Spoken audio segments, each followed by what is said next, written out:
I got you.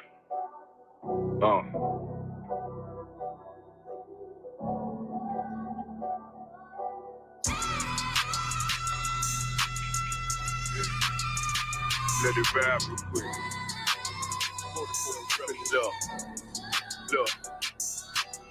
The city eyes, it's time to vote God. My God, a real nigga, cause he wasn't no flaw. Posted on the corner like a watchdog. Family secure, got that shot in the closet by the mob ball. Fuck what they heard, when tell them it's all true. Be cautious, that foundation falls till you fall through. They gon' fall. Look, I keep this shit 50 times 2. Ain't no more heart in this game, I'm John Q.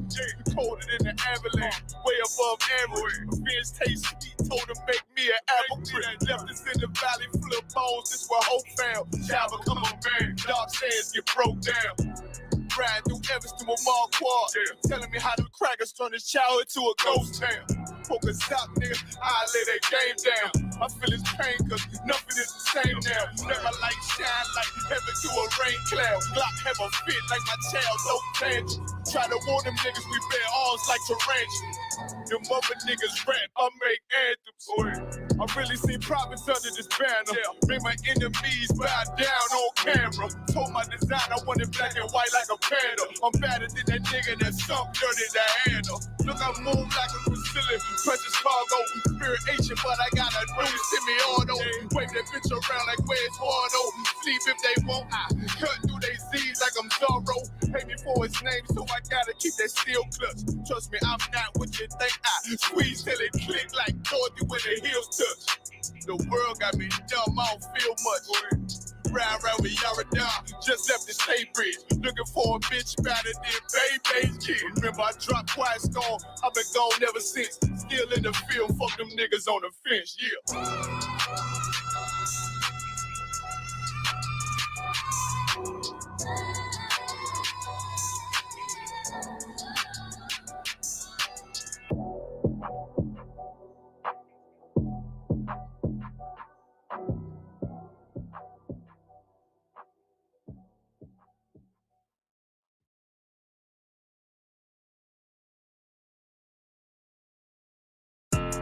Yeah, don't have messed up, no.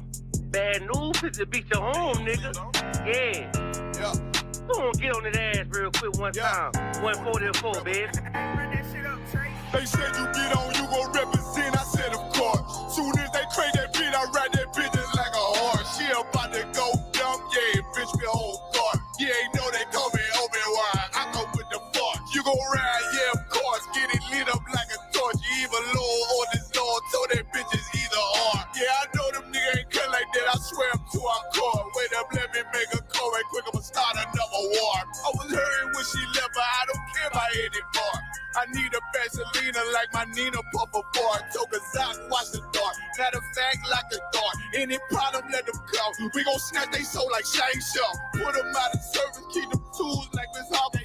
Try to hope it's way too late. I'm headed straight to the safe. Throw that one up like a trophy. I'm that nigga, ain't no debate. Told them boys we taking notes. Call them up like set the date. This shit a piece of cake.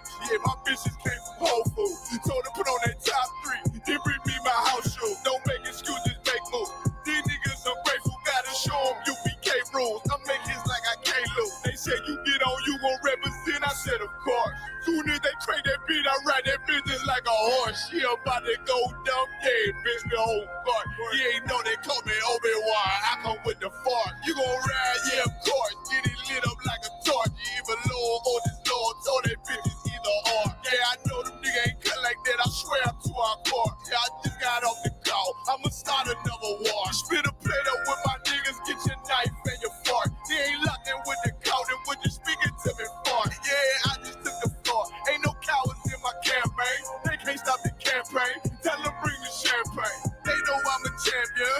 They can see the outcome. Get them niggas bad, got them tied down and outdone. You can't do with them steps, them niggas been down since day one. We run up the bands, bitch like Dylan. They say you get on, you gon' represent. I said of course.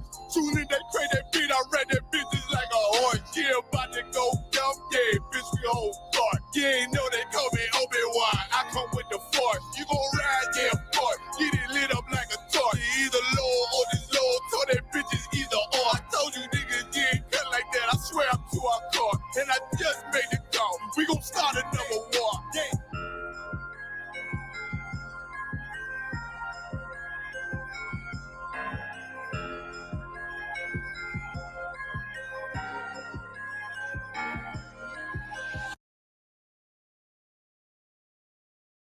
recordings just got better.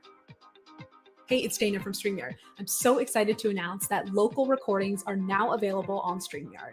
Have you ever done a recording where your guest just had terrible internet issues?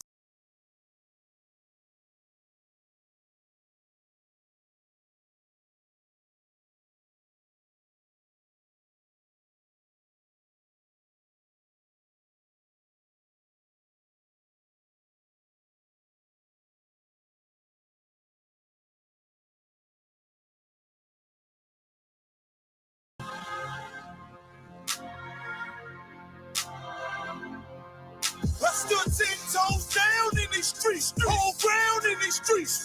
Roll around the city with the pound when it's beat.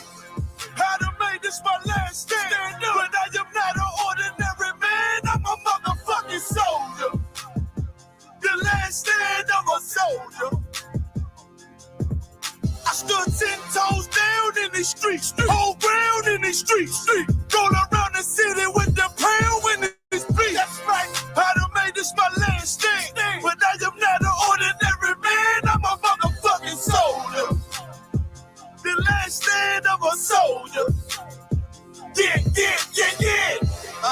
I ain't no ordinary man. I'm something that you might never see again. I never was the tallest, never was the strongest. I just held the record for being real the longest. Niggas know they feeling what I spill at my performance. Shitting on these haters, yellow belly like it's jaundice. You know I be on it. No, I keep my bomb lit. Ready just to drop it on you fuckers on some calm shit. Don't doubt the ability. Get down in the field with me. Watch how I be flipping on rappers. Check the agility. How real it be? I was always taught it's either kill or be killed. When you die, leave your will like Uncle Phil. Nigga, chill. I done popped up out the Matrix. I ain't had to pop no pill. Raised up in them Philly streets. With them gangsters pop that still. I've been down with UPK. Whether broke or at a mill. All I care for is my team. I don't care about no dick. Cause I ain't choose this life, it chose me. That ain't a secret. Made an oath to give my soul peace. And I'm gonna keep it. Climb the mountain, set my goals steep. And I'm gonna reach it, so I'm up all night with no sleep. Nightmares of demons. Saw my first fiend OD. That shallow breathing kinda fucked me up low-key. But I don't speak it till I die. I promise not a tear fall from my eye. Go to war, that's my battle cry. Tell them why. I stood 10 toes down in these streets. Whole ground in these streets. Roll around the city with the pound when it's beat. I'd have made this my last stand, but I am not an ordinary man. I'm a motherfucking soldier. The last stand of a soldier. I stood 10 toes down in these streets, whole ground in these streets. That's right. Roll around the city with the pound when it's beat. I'd have made this my last stand, but I am not an ordinary man. I'm a motherfucking soldier. The last stand of a soldier. Yeah. I'm so ahead of my time, but the flow is ancient. Tell them show some respect, watch what you put my name in. We are nothing to be fucked with, them boys is dangerous. Make it hard for your team like them boys is tanking. Arm extended with the pound like you left me hanging. And beef got well done, nigga, we filleted it. Cause I held ground like I copped some acres. And they don't really want no smokers like they puffin' vapors. When I take ground, we 6 deep in your space. Ready to wreck on what? You take ground, it's a ditch. With 6 niggas picking your casket up. Don't pass this up. They say they built different, but these niggas bounty tough. When it's beef, I rode around with the pound untucked. Coming for the crown, get rid of the bullshit. That's a rule you flush. No matter how many people or weapons, you can't war with us. I done held ground for so long, it ain't no rooting up. Long as my niggas know I'm nice, you ain't got a root for us. I stood 10 toes down in these streets, whole ground in these streets. Roll around the city with the pound when it's beat. I'd have made this my last stand, but I am not an ordinary man. I'm a motherfucking soldier. The last stand of a soldier.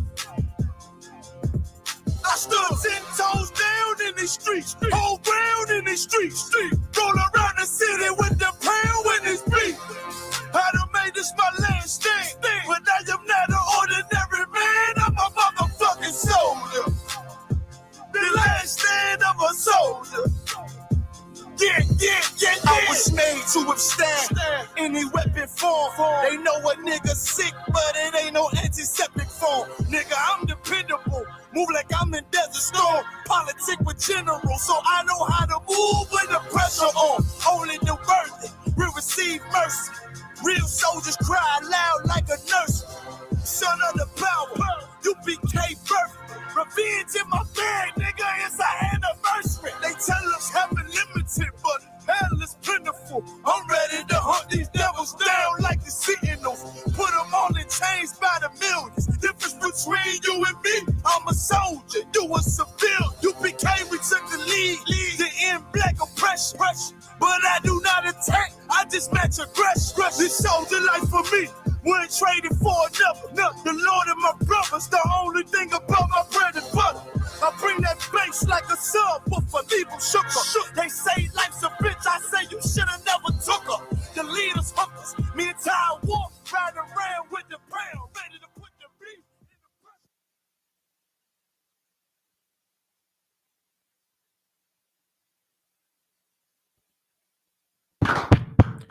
press. Shalom, Yabashim Shabbatah. This is Isupk, the Israelite School of Universal Practical Knowledge. Started out of 1 West 125th Street, Harlem, New York, under Commander General Yohana. This is a Tuesday night Brotherhood breakdown class, you understand? Where you learn how to deal with a brother, how to deal with a sister, and how the infrastructure of this nation is going to be built. You understand? This is where you learn about rank and order, how to deal with a brother if you got to art with him, how to deal with a sister if you got to art with her. You understand? Whether she be married or unmarried, this is how you deal with those things, because of course there's a lot of stipulations on how you deal with a brother or a sister.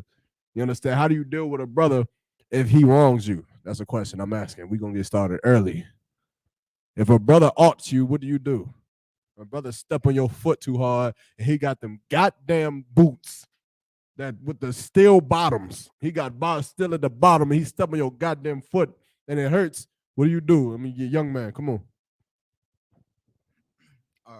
Go to him and address the problem brotherly, not to a point where it escalates to a situation. So then, all right, so let's do it. Let's do it, right? We have the Passover. Let's give it up for the Passover, Commander Jenny Yohana, man. You understand the Lord, Yahweh, and Christ, and what he died for. The 54th annual Passover, and of course, for all the fake Israelites, right? When we say the 54th annual Passover, because I know some fake Israelite with fringes on his t-shirt will come up here and say, how you say it's the 54th annual, the Lord been having a Passover for thousands of years. Shut up. You understand? The 54th annual Passover is the 54th because 54 years ago in 1969, the Lord reestablished his name in 1 West 125th Street, Harlem, New York, under Commander General Yohana. And this is where we started to keep the Passover again. Before 1969, where was the Passover held? For the fake Israelite groups. Before 1969, where was the Passover at? Where was it at? Where was the Feast of Dedication at? Thabawan, I know you got the history. I know Thabawan knows. He must know. He must know where the Passover was held at. Oh, okay. Shut your mouth. This is the 54th. You understand? And it's held in Raleigh. So now we still on the brother. We still on the young man, right? Now we at the Passover, right? Today for the Passover, I decided to get the boots of Mount Mordor. Right? Is that the mountain in Lord of the Rings? With the it's Mount Mordor, right? I got the boots of Mount Mordor. Them motherfuckers got spikes on them. You understand? Like, and I hit your shin or I hit your boot and it hurt, right? And I walk past because I'm moving. I'm going through and I just bump the hell out of you. You fall like 20 feet because I'm so damn strong. So like, let's go far. You fall 20 feet and I'm gone. I don't even look back. I don't say Salakia. I don't say nothing. I'm just move. And I bump you 20 feet away and you go falling. Sing. Take it from there. You're you. Now we're gonna let the young man do it. Right? I'm gonna give you one answer too. I'm gonna give you a different scene then. Now I'm gonna let him answer. Then I'm gonna give you a different scene. first I get up off the ground. Most High in Christ, give him a hand. Give him a hand. He gonna get up off that ground. Nigga said, first of all, I ain't no bitch. I'm gonna get up. You understand? No sweat. Come on. Shake myself off. Okay. And then I approach you kindly like a brother, like Salakia, sir. Kind of bum me back. Now let me ask you a question. I don't mean to cut you off, right? Come. Now, why did you say you approach him kindly? Kindly because certain situations, depending on how you feel at that moment, you could escalate the situation. Okay. So you feel like the way that you approach a person can escalate it to it becoming something more than what it was. Okay. But let me paint the picture a little bit more clear for you. You didn't do nothing. You were standing there. I bumped you and ran you over. You were the one that's embarrassed. Like, how much money did you spend on your garment? In this hypothetical world, how much money you spent on it?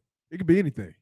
It could be $1 million. I spent about 20, 50 grand. You put $50,000 on this garment. $50,000. Some people put that down on a house. Yeah. This brother decided, I mean, he's stupid as all hell. He just like it, right? But no sweat. Or maybe he just got it like that. Maybe Kanye West, I don't know. He put $50,000 in his garment. He got diamonds. He got flawless gems, rubies, all kind of things in his garment. And he just standing there.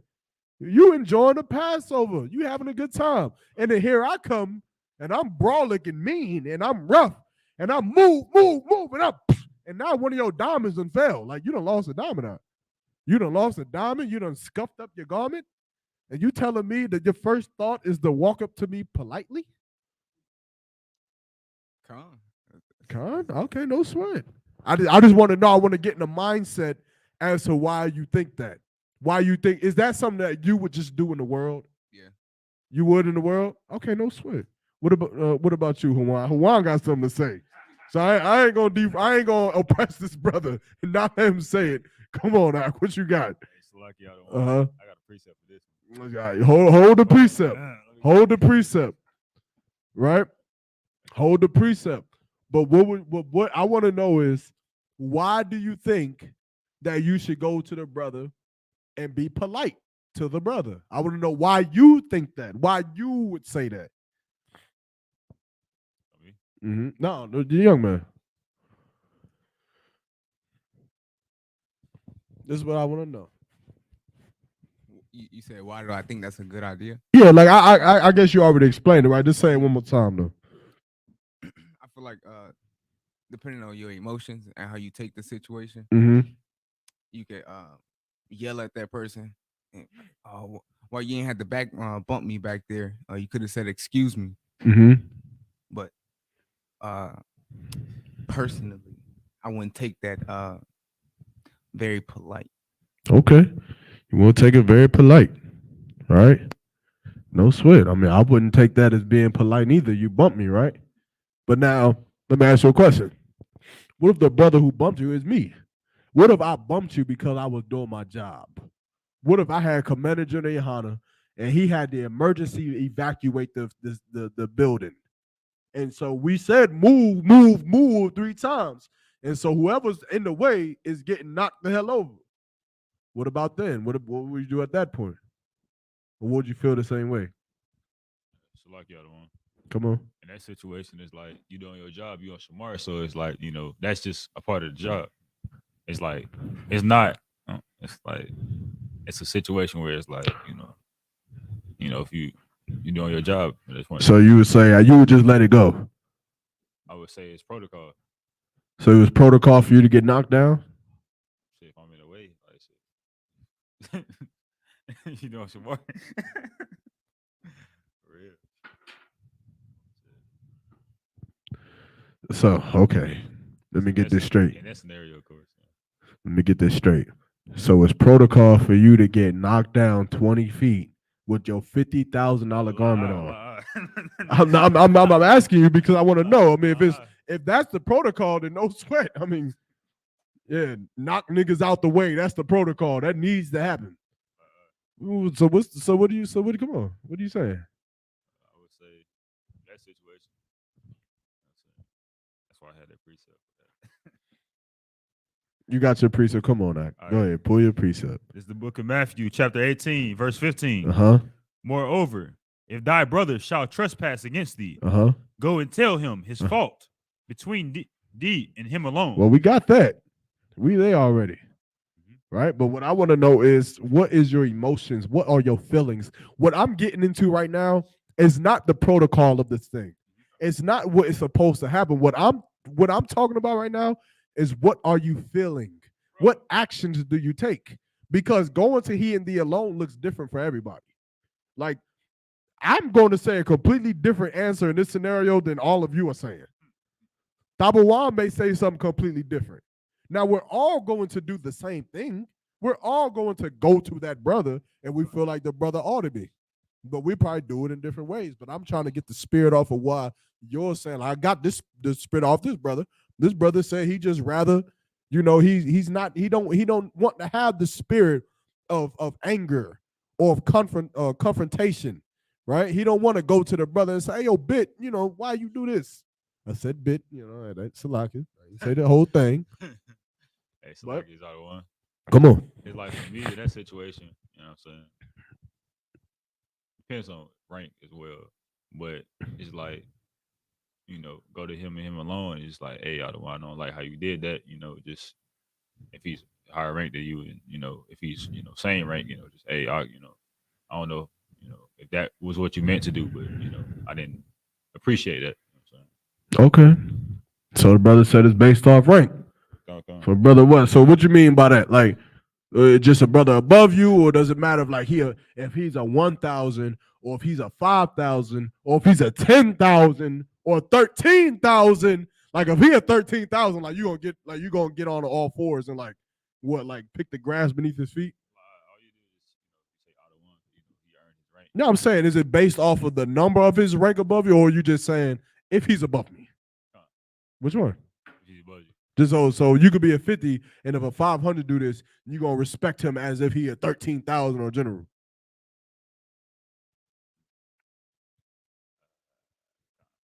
You see why I'm asking these questions now, right?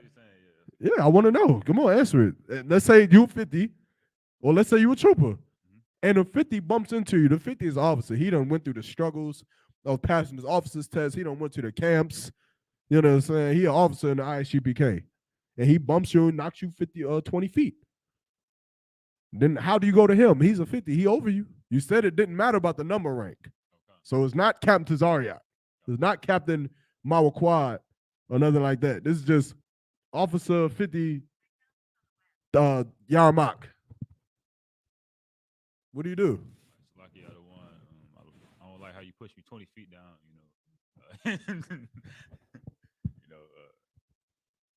I would say in that situation, how the verse says, you deal with it right there with your brother, and you gain a brother. If you don't, respect it, then take that to counsel. Okay, now do it. I pushed you 20 feet. I'm standing here on small. I'm standing right here in front of you. Ain't nobody else in the room. It's me and you. Come on. It's lucky out of one. I don't like how you push me 20 feet down. Hold on. First of all, hold on. What the hell are you talking about? Oh, 1 second. What are you talking about? Shalom, Lord Christ. What's going down? What you just came up here talking about some push? What are you talking about? All right, let's start over, right? All right, here we are. Hey, Shalom. Go ahead. You about to say something? Oh, it's Shalom. What? Oh, Shalom, Lord Christ. We're going down that. I don't like you, sir. If I may, I don't like how you pushed me 20 feet down. I feel like that was unbrotherly in the situation. When did I push you 20 feet out? Just a second ago. Just a second ago? I don't remember pushing you 20 feet out.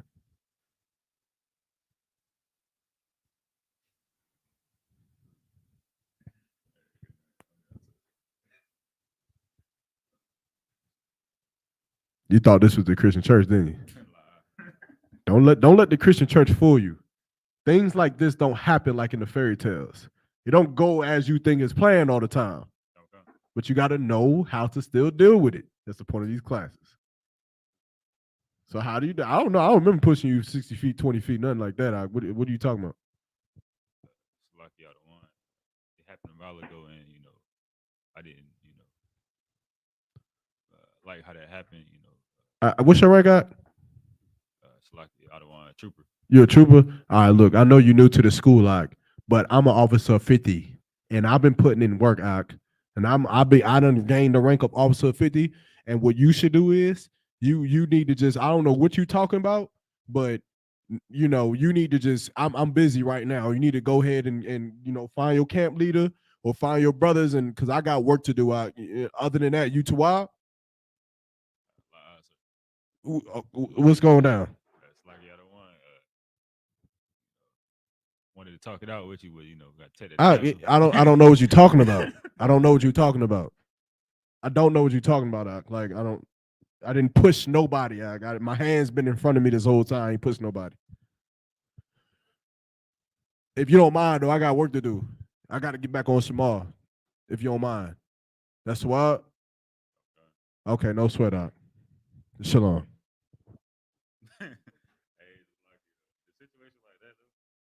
I want the silence first. Let the silence build up. As I walk away and you watch my back, as I walk away, I want you to, Shalom, I want you to see this as I walk away. You understand? You feel it now? You understand that feeling? Right? I'm trying to create this environment now so that you understand. So come on now, what you got to say? Like, in that situation, I think you talked about that situation. Like even the verse says that you can take them to counsel after that. Like, so it's like in a situation like that when they don't understand, I guess you can take them to counsel. I don't want you to say, see, look, because it's easy to go by the book. It's easy to say, oh, you're supposed to do this, or you're supposed to do that, and you're supposed to do this. I'm putting you in the situation. I just walked away from you. So now what's your next step then? I walked away from you.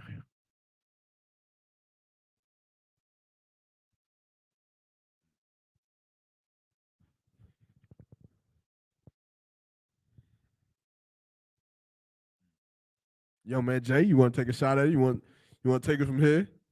What would you say? I push you 20 feet.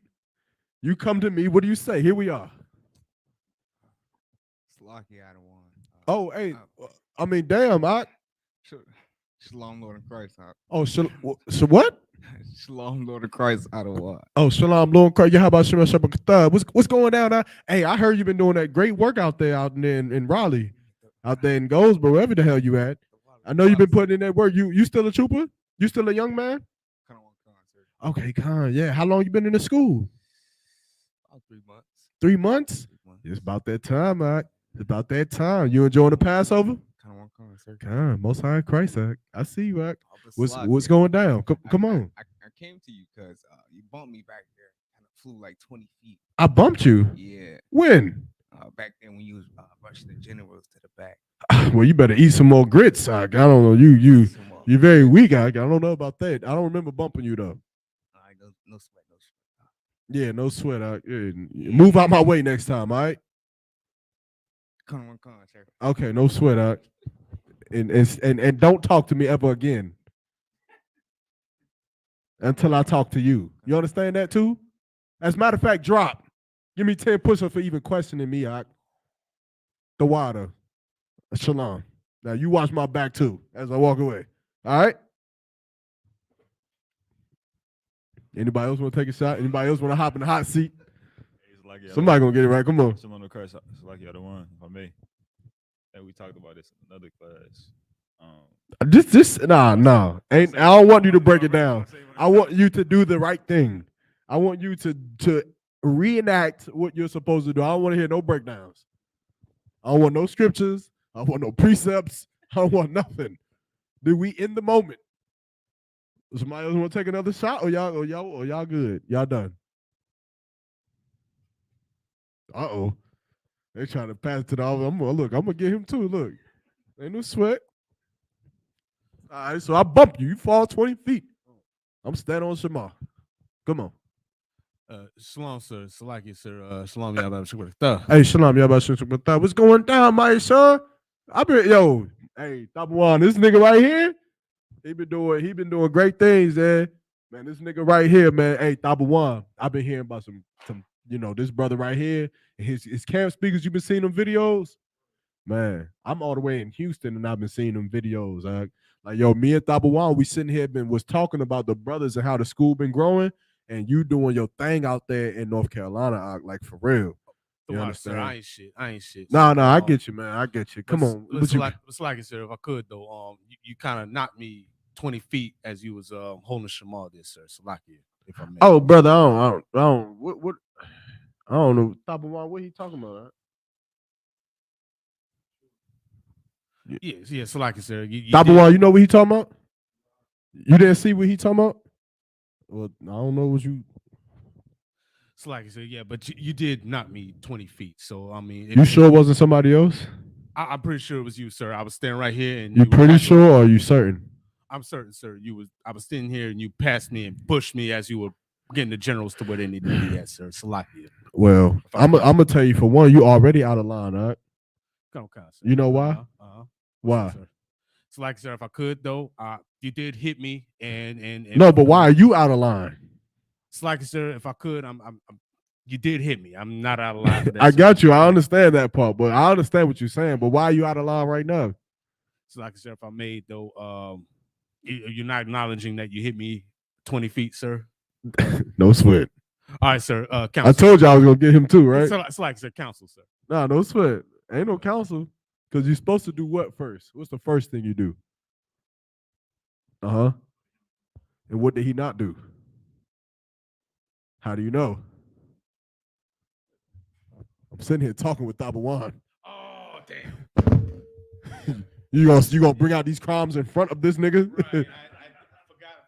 Salakia, sir. So he can not stop here between us and then go to Tabawan and go somewhere else. Not saying Tabawan would do that, but potentially it goes elsewhere.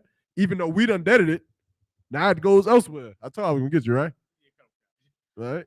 So now, here's what you always want to understand when it comes to those type of situations. In the UPK, rank and order is only given to keep order. That's it. You understand? Like the men that have the rank above you or have departments over you or have operational command, it's not because they're stronger than you. It's not because they're smarter than you or something tangible like that. It's not because of that. It's because, of course, they put in work and the Lord gave them that rank. But the rank is there so that we can have order and build in this nation. But with that being said, that does not mean you have to become a bitch for nobody. That's not what that means. I don't give a damn if it's captain of 13,000, whatever his name is. If he pushes me on the ground, I'm not going up to him and saying, Salakia, I'm your most humble servant, sir. I just want to buy 10 seconds of your time, sir. Please, sir, if I could. No. Like, we men in here. That's right. You go to that brother, Salakia, I don't want, if you don't mind, if I could speak to you for a second. And now here's what you got to understand. You may be upset at that time. Now, you're the one who got pushed 20 feet. You might have a right to be upset out. You might have a right to be mad. You may have a right to feel a certain type of way. Emotions are normal, but how you act is what matters. So all of you answered and you said something where your emotions were, I have to fight my emotions. I have to not let myself be mad. That's fake. That's fake. That's unrealistic. You're going to be upset. You're going to be mad because you just got pushed on the ground. I mean, damn, you spent $50,000 on your garment, and now you got doodle stains from a bird that shit it in the field, and now you got it on you. Any brother would be upset at that. You understand? And more than likely, rightfully so. But your anger doesn't control your actions. So sometimes you may have to step to a brother. Hey, not Ak. If it's a brother above you, Shalom, Lord Christ, Salakia, Adam, if you don't mind, can I speak to you? And you may sound a little forward. It may happen, right? But that brother, then what? He has to speak to you alone. And you say, Salakia, Adam, if you don't mind, when you was moving the generals through, I didn't hear when y'all was calling for everybody to move, sir. and you pushed me like 20 feet, sir. Now I understand you doing your job, but like, yo, that it rubbed me the wrong. I'm telling you, like, straight up, it rubbed me the wrong way. So I ain't like that. I felt like you could have did that a different way, in which I didn't have to go flying 20 feet. And now let's say the brother, he look at you, he say, all right, stay in your place. Stay in a 50s place. Stay in a trooper's place. You're not even in the school. You a young man. No sweat, sir. Hey, if that's what you saying, no sweat. If you don't mind, I'm gonna take that to council then. No sweat. And you take it to council. You don't let him walk away. You don't say okay, because if you say okay, count on one count, and then let him walk away, what happens next? What happens after that? After you done got pushed in the ground, you embarrassed. The women that you was looking at you, you know they seen it happen. You got to walk around with the seagull doodle stain on your garment.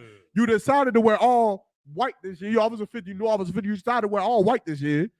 You got this doodle grass stain all over you. You upset. What happens next? Come on. It's like, sir, by saying kind of letting it go, you just let the issue pass. Now you're just sitting there with a doodle stain on you. And then what happens next? You sitting there in the doodle stain. What happens next? Well, you lose respect for yourself. No. I mean, no. People lose respect for you. No. What does the brother with the doodle stain start to do? Oh, it's like, sir, he starts to resent that man. Now he starts to hate the truth. You start to hate the truth, and then you'll leave the truth like a bitch. But here's what you always got to understand. You left the truth like a bitch. Why? Somebody read my mind. Why did you leave the truth like a bitch? Come on, young man.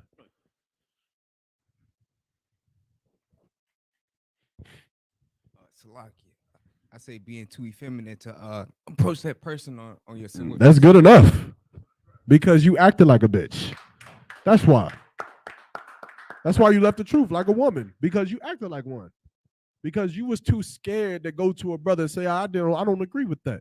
You too scared to be in counsel. You too scared. You shaking in your boots because of some brother's rank. Rank is for order. Now these brothers have put in work. Brothers like Captain Tazariak, Captain Ithak, Captain Mawaquad, Captain Kahamtanyad, generals. They have put in work, yes. They are the reason that we are here, yes. But they didn't put in work so that you could leave the truth because somebody's trying to make you their B word. That's not why they put in work. And if there's a general or a captain or an officer of high rank that is trying to make a brother in here they be, they don't need to be in here. You got to weed that shit out quick. Get them the hell up out. I don't care they're 13,000, 10,000, 5,000. Like that's something we can't stand for. Even at low ranks, you got to understand that this thing is bigger than all of us. It's bigger than the officers, the captains, the generals. It's bigger than all of us, man. You understand? And it takes all of us to get this thing done, but we have to be the ones that is holding this thing in place. Now, Barakatay Hawaii Hawashah for Commander General Hana in the ISUPK. You understand? Because these things won't happen with the 13,000 here. It won't happen. It won't happen with the captain of 10,000 here. It just won't happen. You understand? Damn sure wouldn't happen with the 5,000, the 1,000, the men above you. It should never happen. But you got to know how to deal with those brothers. You understand? If you have an art with a brother, you go to him and him alone. If he with somebody, if he with a group of brothers, if Tazariak is standing around Captain Mawaquad, General Hazayan, Commander General Yohana, his rib, 2 potential ribs, a couple of fans, Side Netta, who else? Dr. Umar Johnson, and you feel like he did something to you wrong, you have to be man enough to go into that crowd and say, Salakia Adawan Shalom, Yabashim Shubakata. If you don't mind, sir, I got to speak to you in private. You got to be man enough to do that. You understand? Now, more than likely, if he did do something to you, he did bump you, Captain Zara would say, what? I said, Salakia, brother, I didn't mean that. I didn't mean that.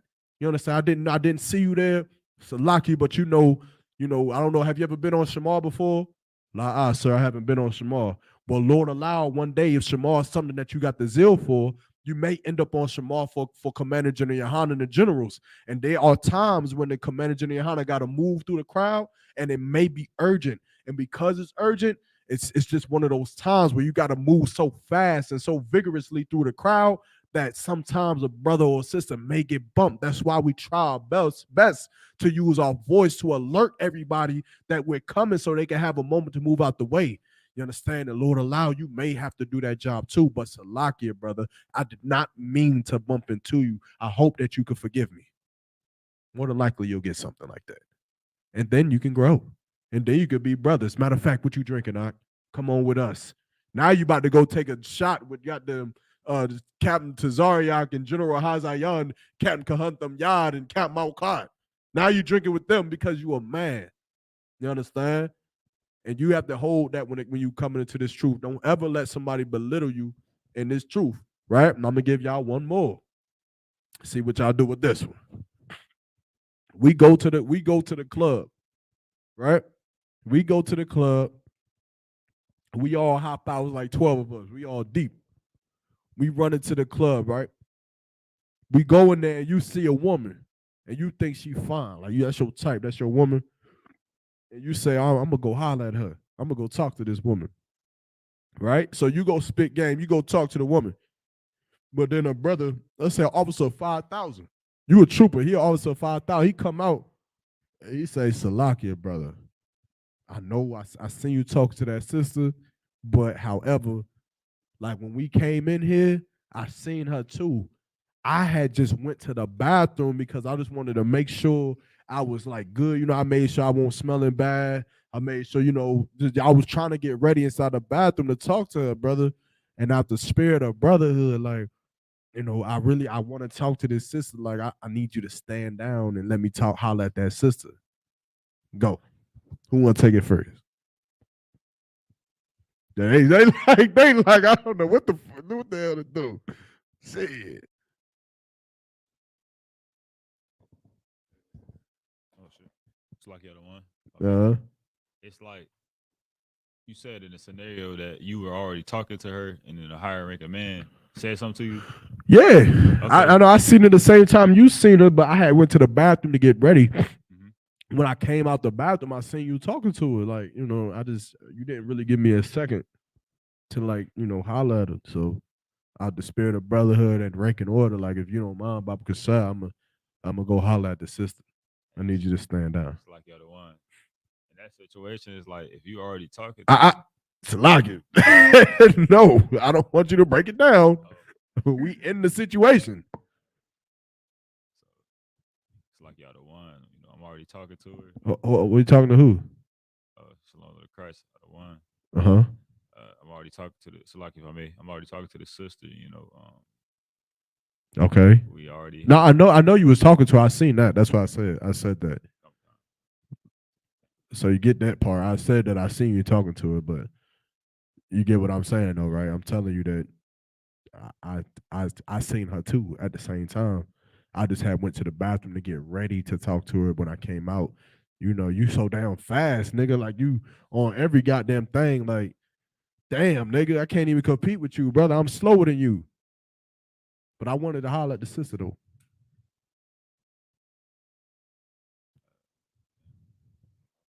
You good? Okay. So we to what? What you mean? It's like y'all the one. Yeah, come on. Like, we in the conversation right now. It's me and you. Me and her was already talking, so you know. I know that. Like, I get that part out. Like, I know y'all was talking, but I'm telling you that I wanted to talk to her too. Like what's your rank got? Trooper. Okay, no sweat. That's a strong position to have in the truth. I'm a 5,000 though. However, like, I'm telling you that I want to holler at the sister. I need you to stand down. Like, you a soldier, right? Okay. Well, why don't you just be a soldier? Right? Stand down, right? I'm pretty sure there's other women in here. What you looking at? Look at me. It's like y'all the one for me. Yeah, it's me and you talking. We already talking, so you know. Brother, stand down on that situation. So you gonna disobey that order? As a trooper, you telling me a 5,000 in Israelite school UPK, you gonna disobey a direct order? Who your camp leader at?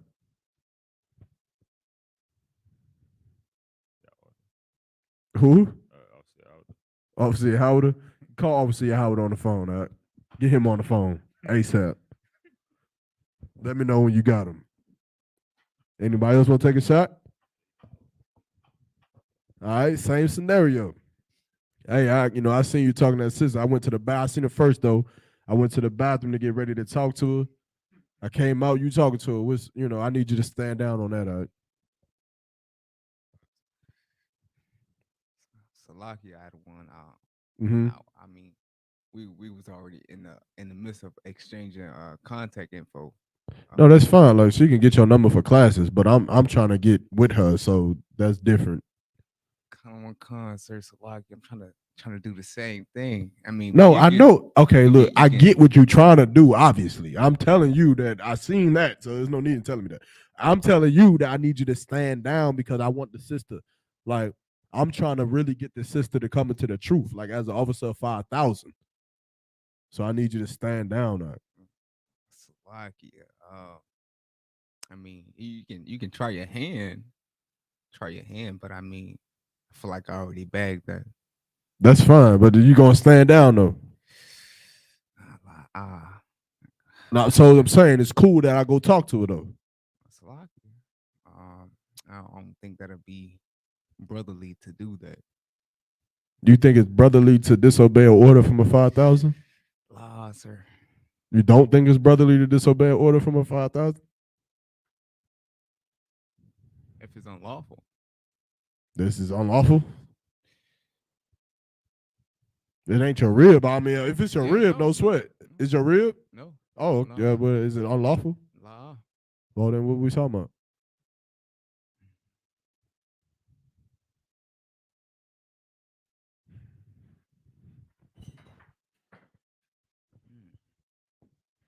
You gotta think about it. You get like that, right? So what's the right answer? That's the question. How do you deal with this situation?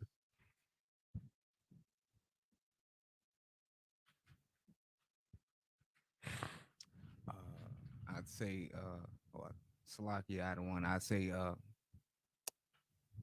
go to your higher ups, see if they want to talk to her first. Yeah, but first, with y'all brothers, you want to be a little bit more stern.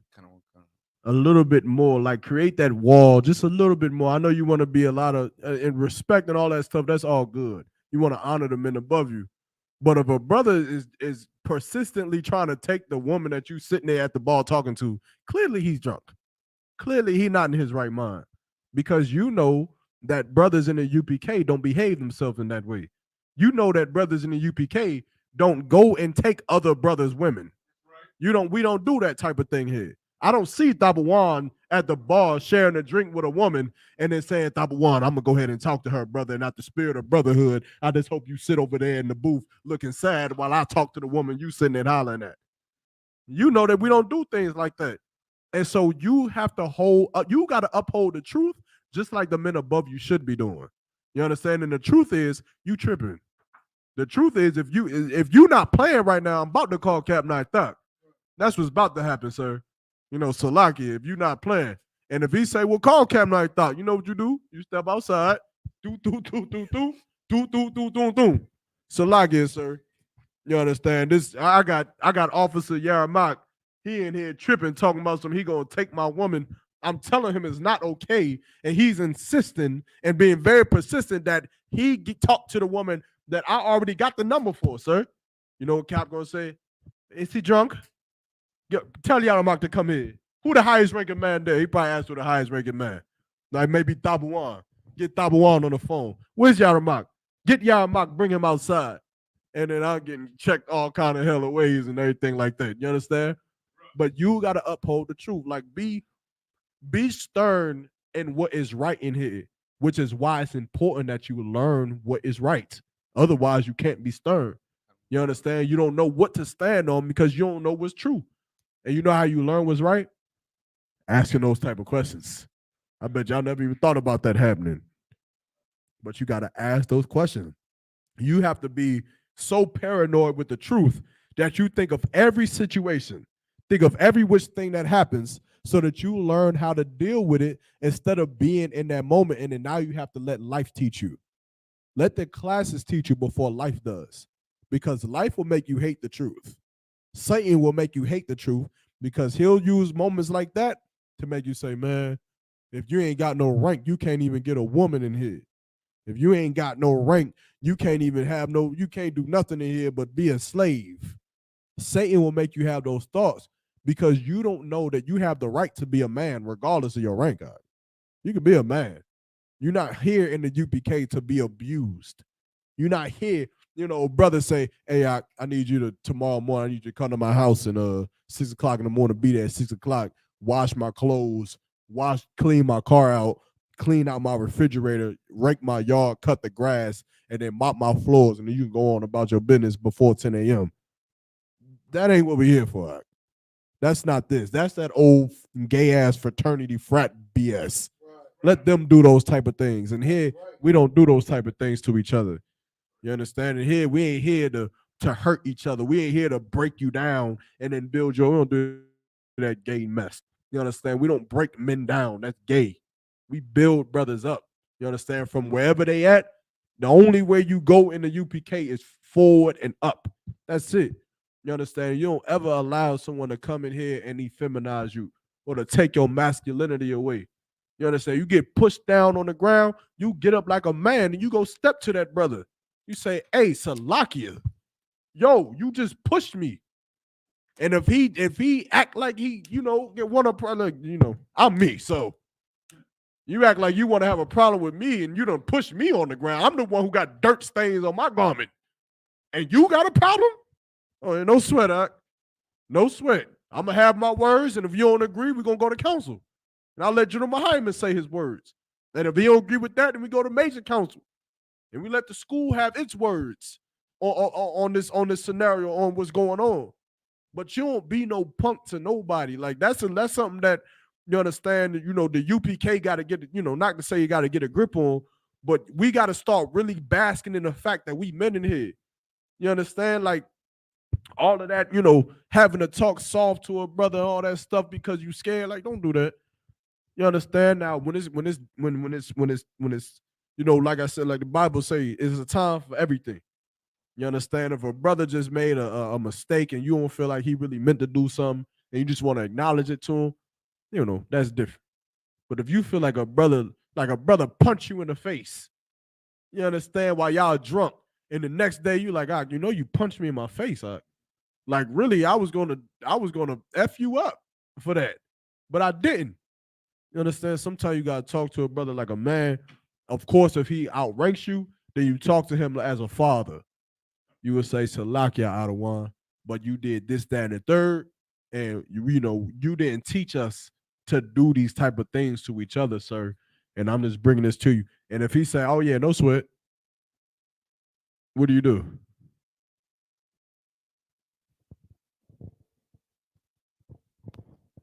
Salakia Adawan, I mean, if I can say brush it off. It's like you got to take him to counsel with that. Oh, well, you said two different things, though. You brush it off. Brushing it off means you don't go to counsel. You brush it off. But he don't. If he say no sweat, it's like you could take him to counsel for that. Because it's like he didn't. Why would you take him to counsel? He didn't acknowledge it, I guess you could say. So you feel like he ought you by not acknowledging it? Well, yeah. So why didn't you go to him about that? So what would you do? Because in his mind, he said no sweat, and he thought everything was good. But you still think that things are bad. So go to him and him alone, basically. So what would you do? Yeah, no sweat out. It's like y'all the one if I may. I feel that the situation is still not resolved. How do we resolve it? How does it get resolved? It's like y'all the one. You didn't teach us those things. Teach you what? No, I don't see. For time's sake, right? Get with what you're asking for. Okay. If what I want from you is an apology, then ask for that. Say, I don't want Salakia, sir. I want you to say Salakia. If he's not getting, if he doesn't just say Salakia, if he's like, it's no sweat, all right, move on. But you want an apology, then ask for that. Or, Salakia, sir, I want you to pay for my garment. You ruined it. Then ask for it. You have to be stern. Now, you say, I want you to pay for my garment. It's $225, right? He may say, yeah, I'm not paying for your garment. No sweat, out of one. Well, I'm gonna have to take it to counsel. And when he says, Con, no sweat, then you take it to counsel. But you don't lead the conversation in your mind, I'm gonna take it to counsel. Let that brother know. Me and Tapawan right here beefing. And I want Tapawan to apologize. He says, I said no sweat.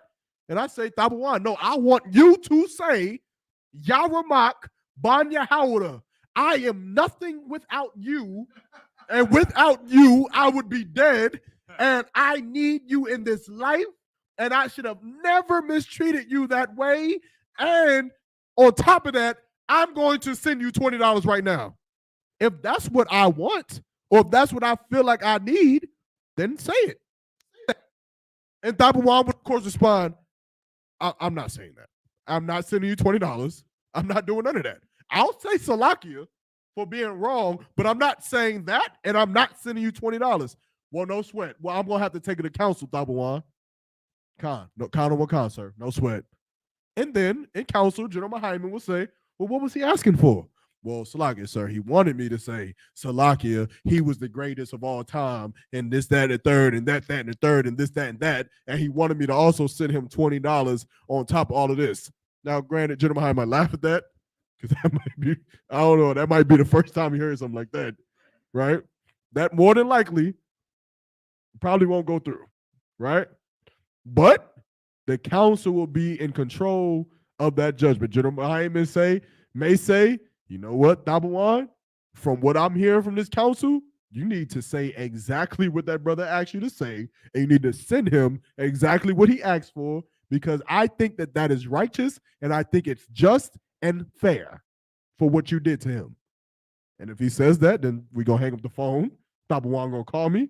He'll say, Salakia Yaramak, you really are the greatest brother I've ever seen in the face of the planet Earth. I would have been dead without you, and I'm sending $20 right now.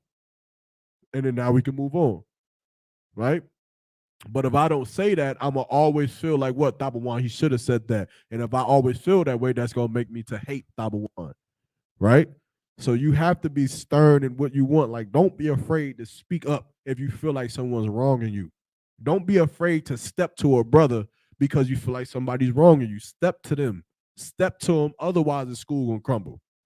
Otherwise, a lot of you going to go join IUIC because somehow you think that's better. Somehow you think in IUIC, I don't know what the hell you think. Maybe they got like suggestion boxes at their classes. You just leave suggestion boxes in the anonymous tips. Like, yeah, I don't like the way Yaramak wear his headband and be crooked every class. I don't like that. Anonymous tip, right? And now you at IUIC signing an NDA. But no sweat. Hold on 1 second. But no sweat. So y'all understand that. We clear on that. All right? Somebody do something to you for like an art, be a man. Tuck them Jones and go holler at that brother. You understand? Like a man. Say, I don't like that you did this. 9 times out of 10, a brother in the truth, especially you talking about men above you, they gonna acknowledge what they did or acknowledge like some. I've had brothers come and tell me something that I didn't do. I had no idea what the hell they was talking about. But you know what? It was kind of like Salakia, yeah.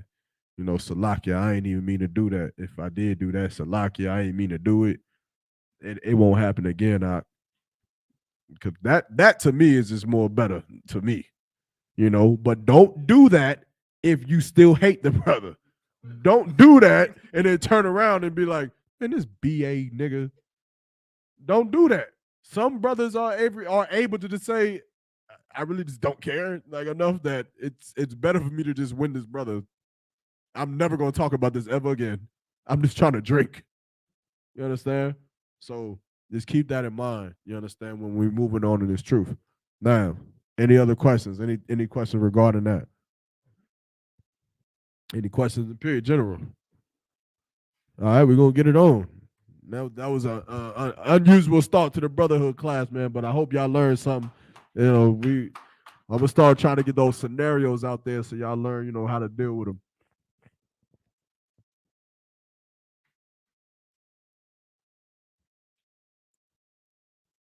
Uh-huh.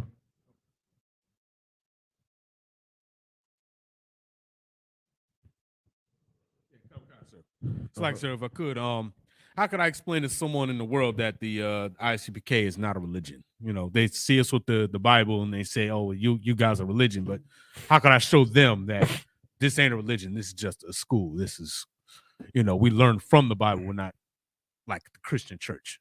Well, I mean, Besides, yeah, like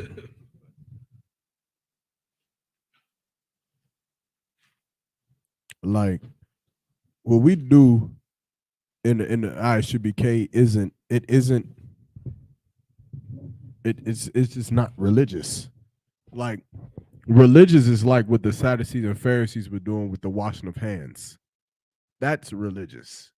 That's not what we do in ISUBK. So you could go there and with Christ cut them on when the disciples were eating and they didn't wash their hands before they ate. And when the Sadducees and Pharisees had a problem with that because they didn't wash their hands, that was religious.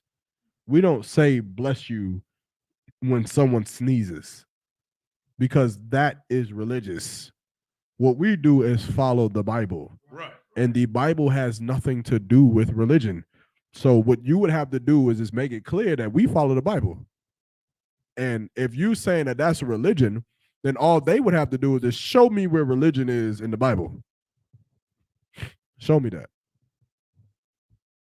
Show me the religion in the Bible. So, like, is there the actual word religion in the Bible, or like Just show me religion in the Bible. Okay.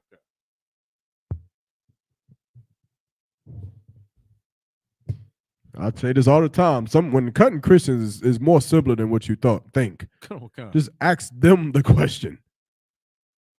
Because you're not trying to prove anything to them. You're Right. telling them what it is. Right? Go ahead. But what you want to do is prove to me that what we're doing is a religion.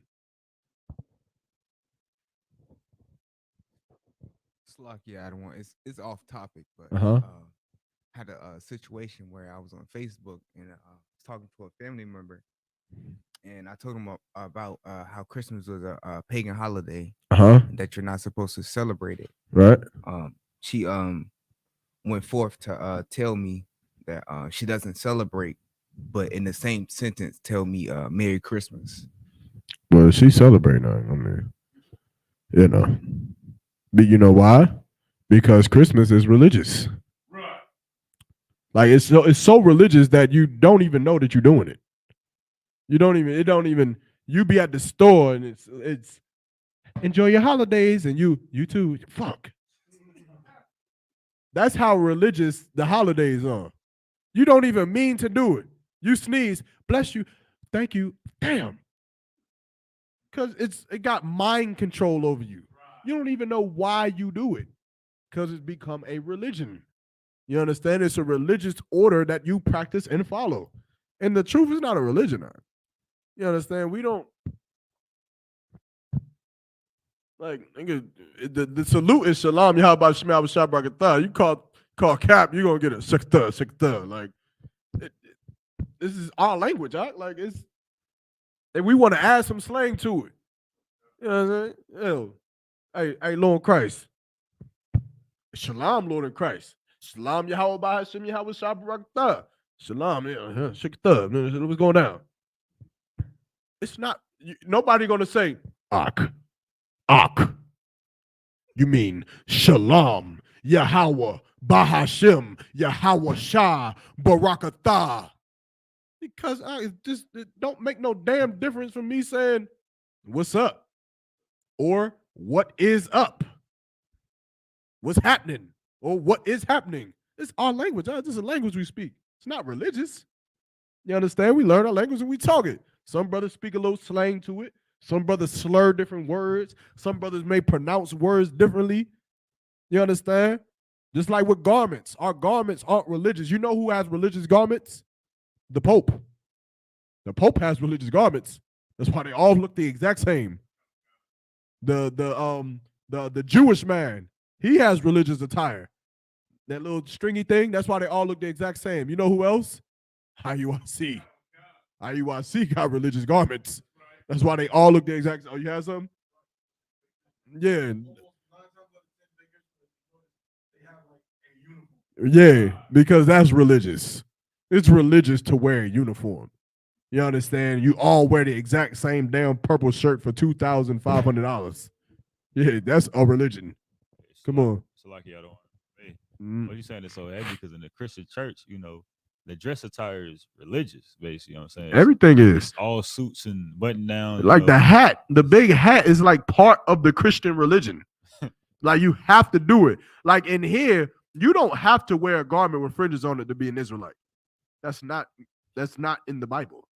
There's nowhere in the Bible that says you have to have a garment on with fringes to be an Israelite. You could be Salakia. I ain't gonna say that.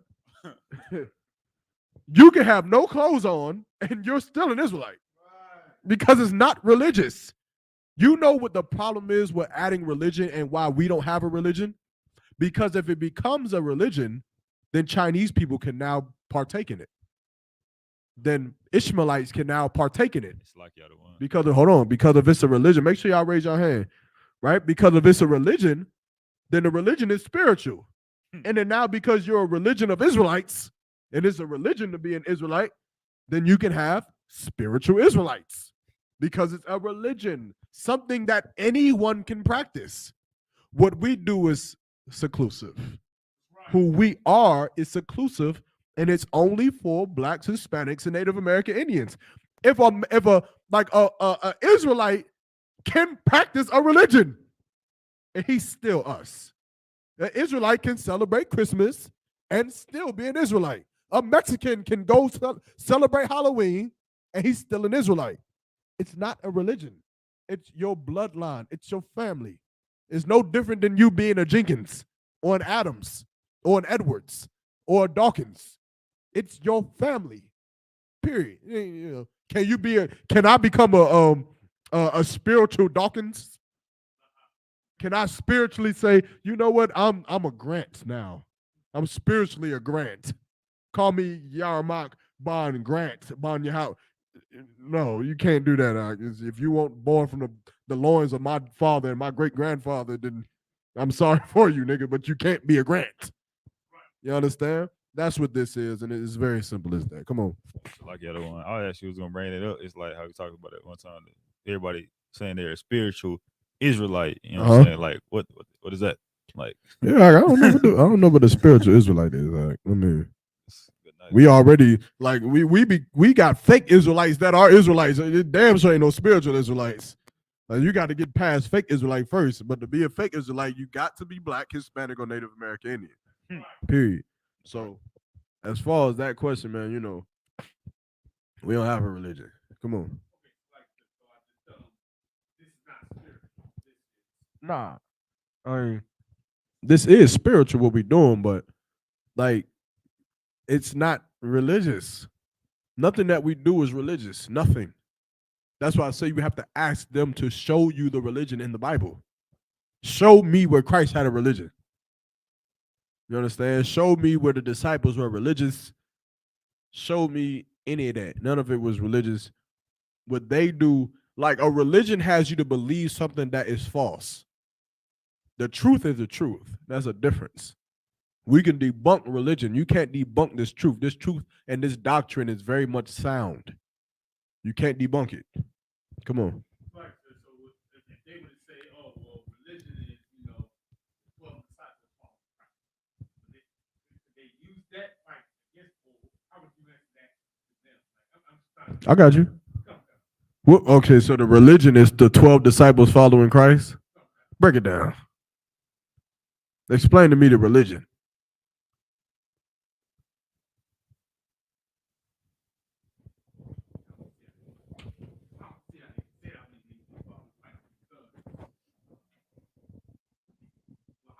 Where did religion come from?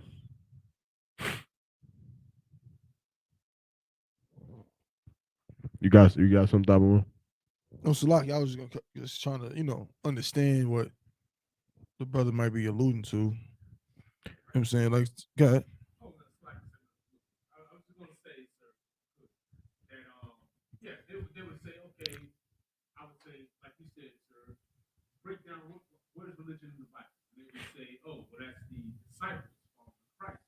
And that had to be religion following after Christ.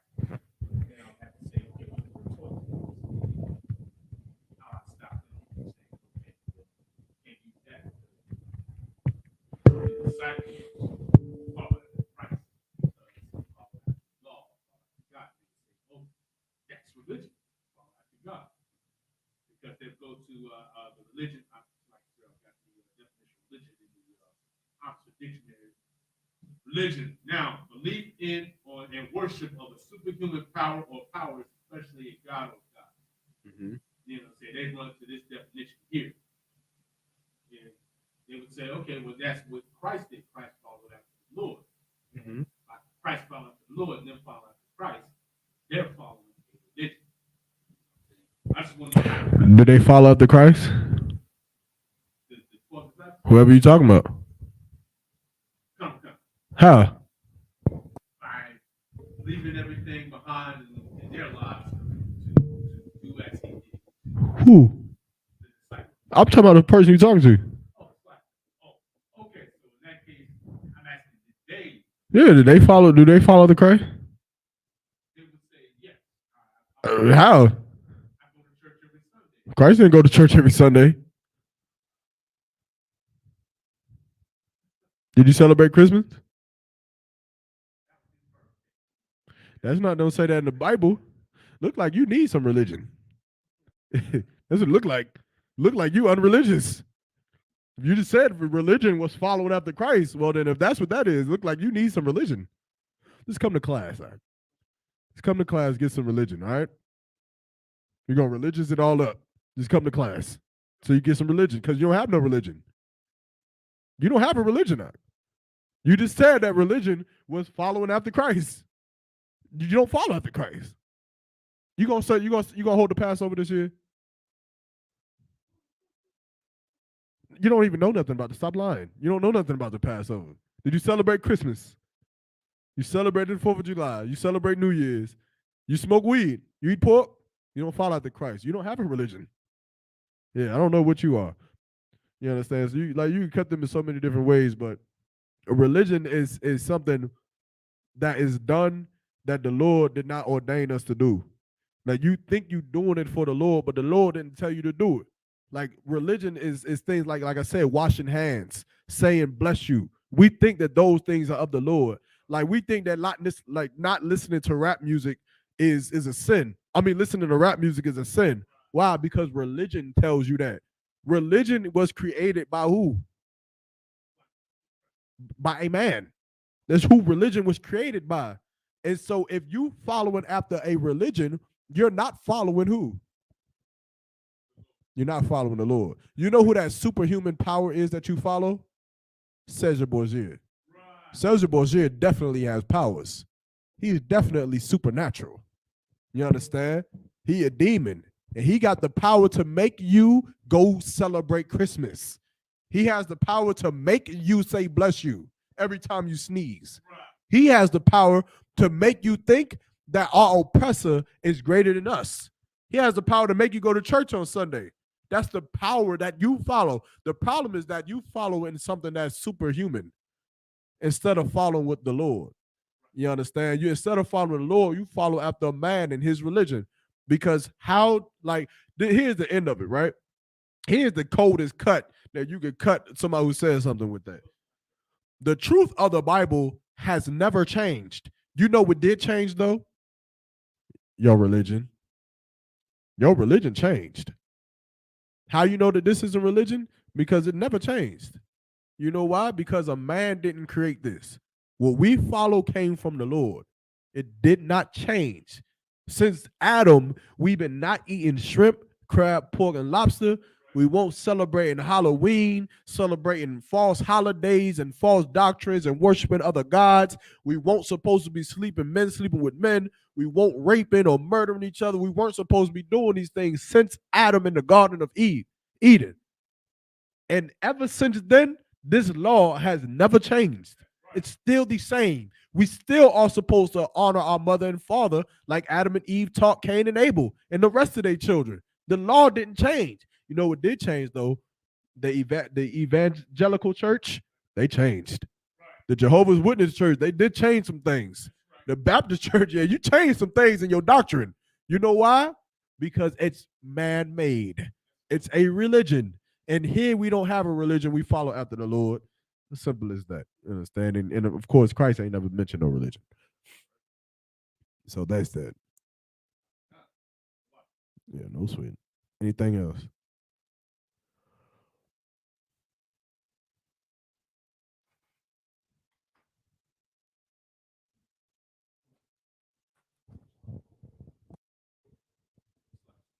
Mm-hmm. It's like, sir, if I could. Also, is there no sin greater than another? Yes. No. There is not. Kamikaze. So, eating pork is just as bad as not honoring your mother. Or in the spirit of it, yes. Kamikaze. Or say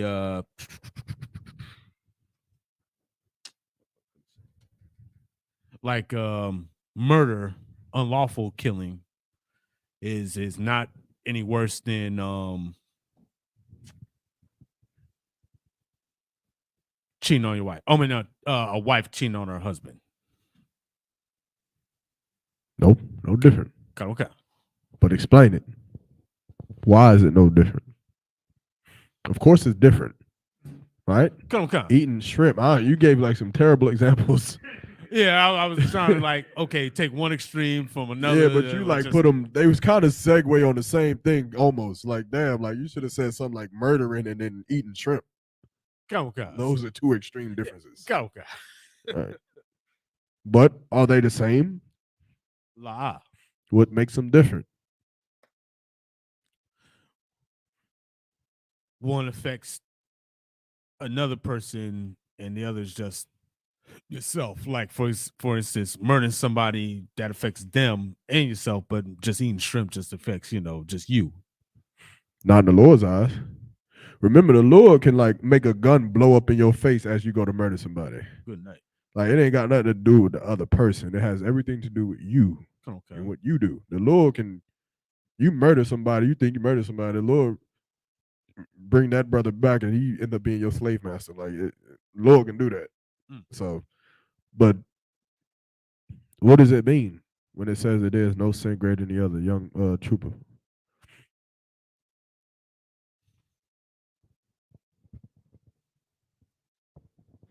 Like the other one. I got a preset for that. Well, somebody answer the question first. I know, sir. What does it mean?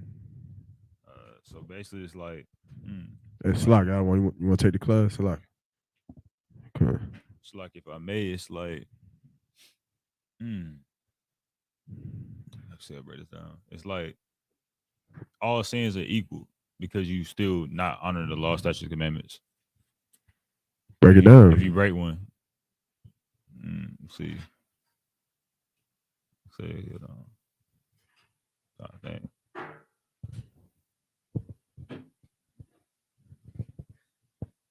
That's what.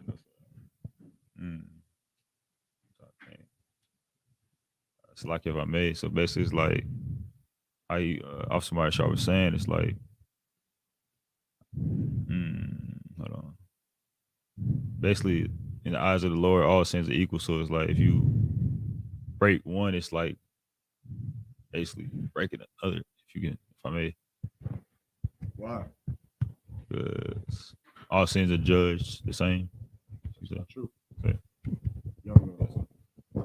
Slocky, I don't want. I would say the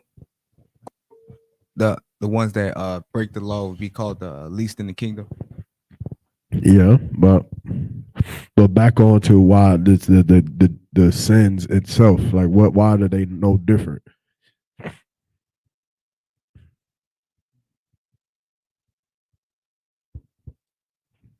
Are you sure?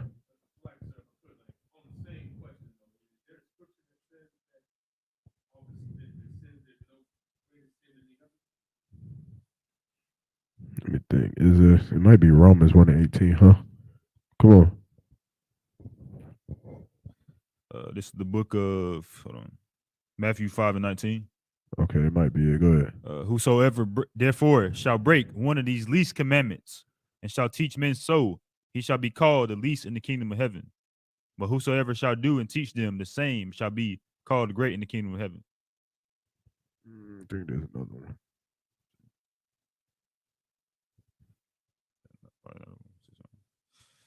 One second.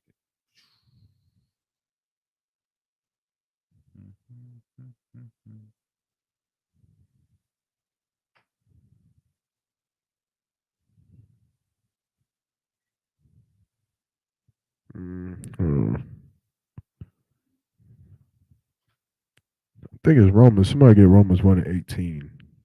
Okay. Let me make sure that's it. Hold on. I don't know why I'm thinking that. I might be thinking something different.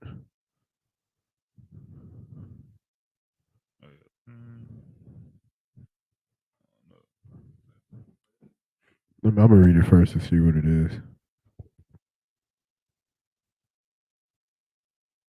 No, that's not it. That's like the other one. Uh-huh. Say Hebrews 10:26. What's that?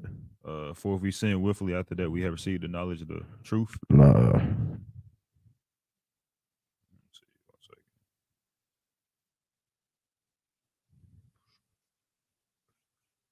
There's a scripture I'm thinking about. I can't get it. I can't find it for some reason.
Okay, I can't find the one that I'm looking for. But to answer your question, what I want is just a breakdown of the spirit behind why there is no sin greater than another. All the precepts you pull, yeah, you understand. Like, if you break one of these least, right, the least will then start making a what? If you say that there's the least sin, that means that what? Like you, sir. There's the greatest sin. But there's a level to basically. Okay. I mean, it is one worse than another, one better than another. Okay. But is there one that's better than another? No. The only difference in the sins is what? The judgment that comes with it. Okay. Like, some sins are punishable by death. Some sins you get exiled for. Some sins you have to pay for, or things like that. Right? Come on.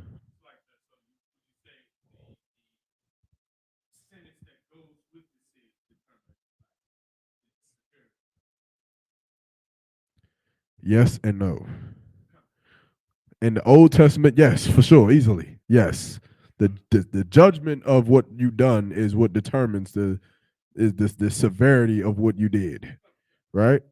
But when Christ came back, we are taught what? And he pulled the scripture already. Come on. That if we break even the least of these commandments, that we would be called the least in the kingdom of heaven. Why?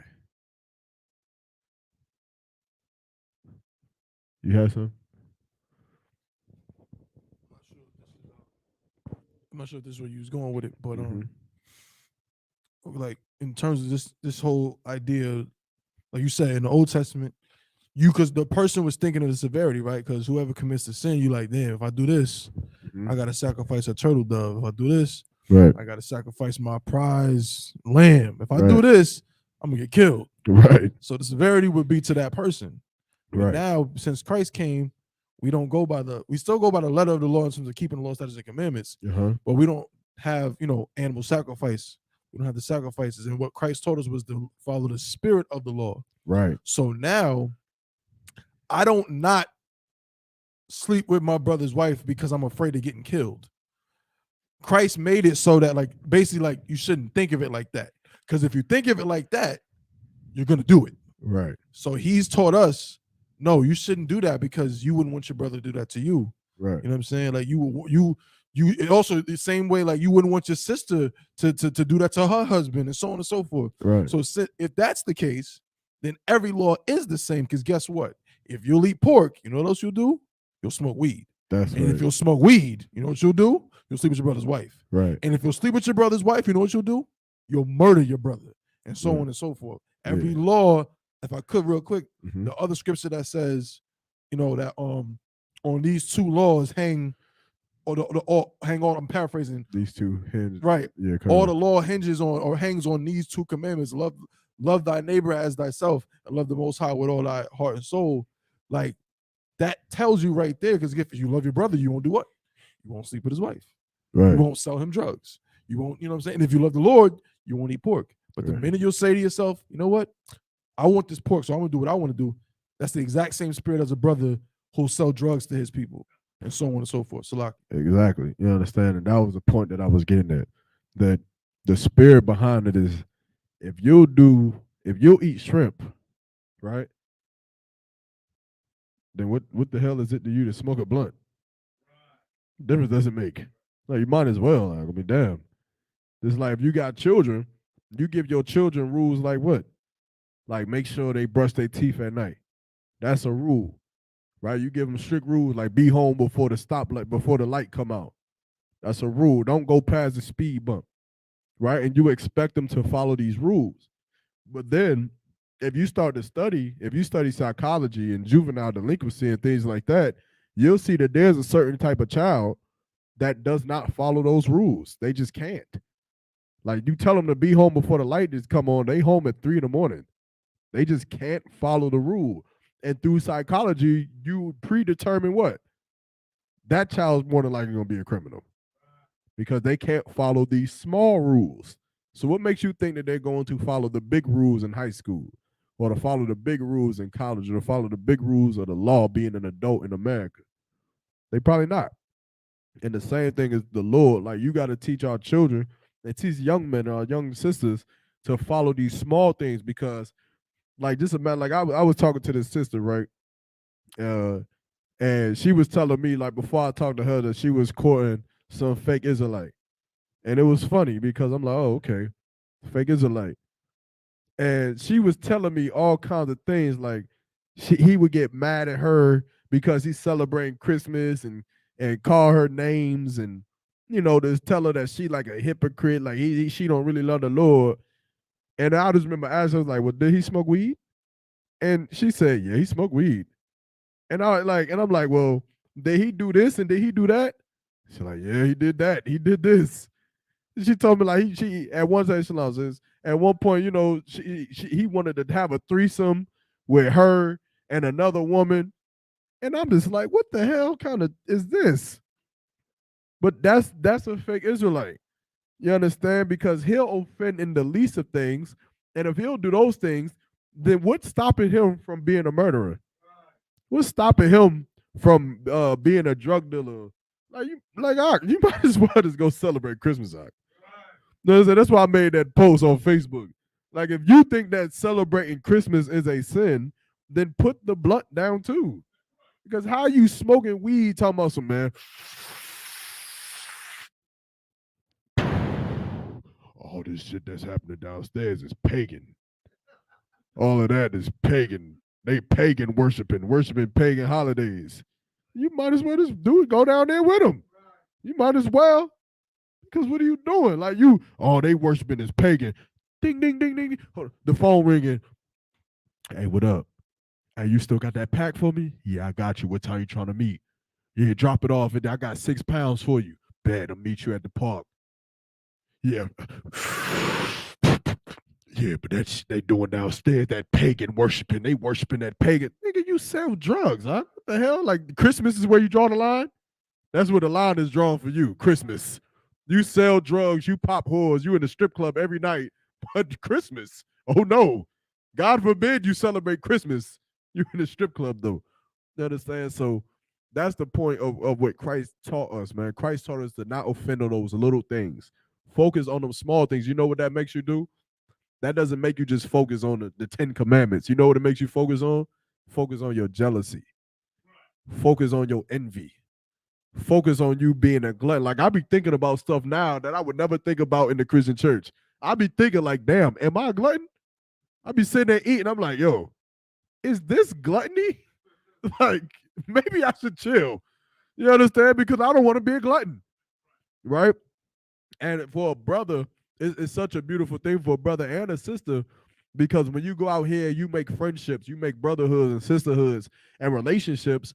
When you find somebody who questions himself on being a glutton, like for sure, like this nigga is not a rapist.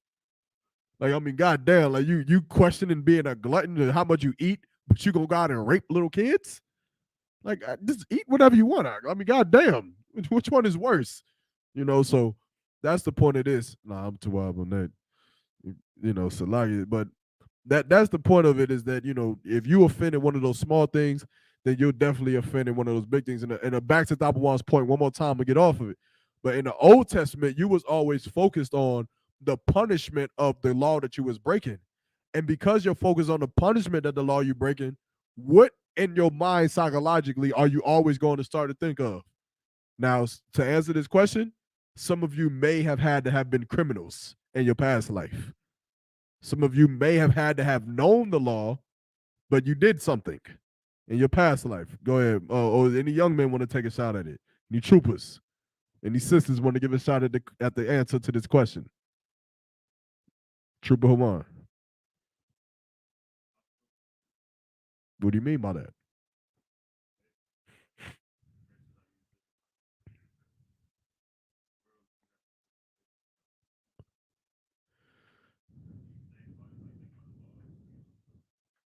No.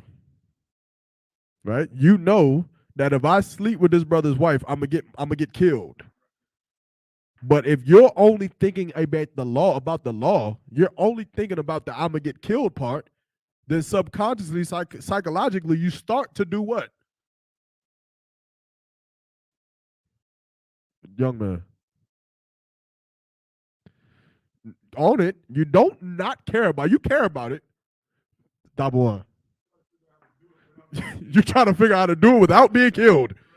Like, damn, if I'm gonna get killed by the Levitical priest, like I wonder how I can hit his woman and then like run away and go to a different city, and no one ever figure it out.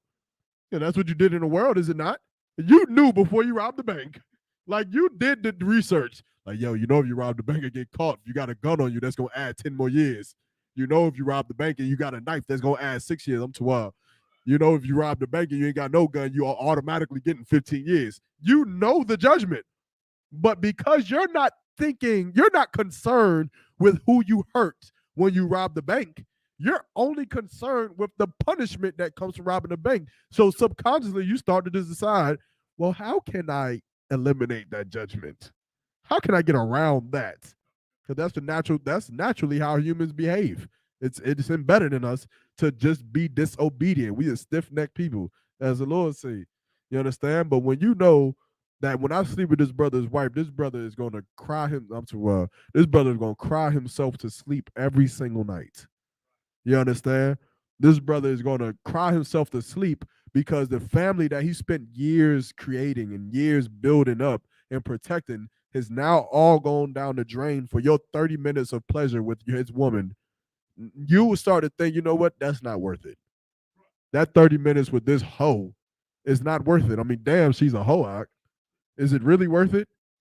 It's not.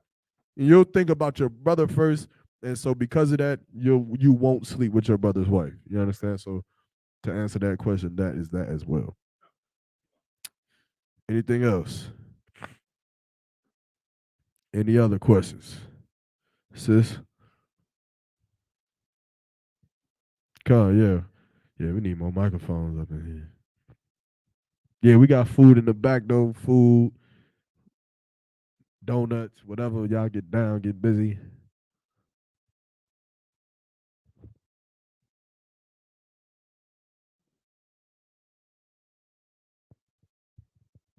Okay, so my question is, If I could, 1 second, brother, what's the sister's name again?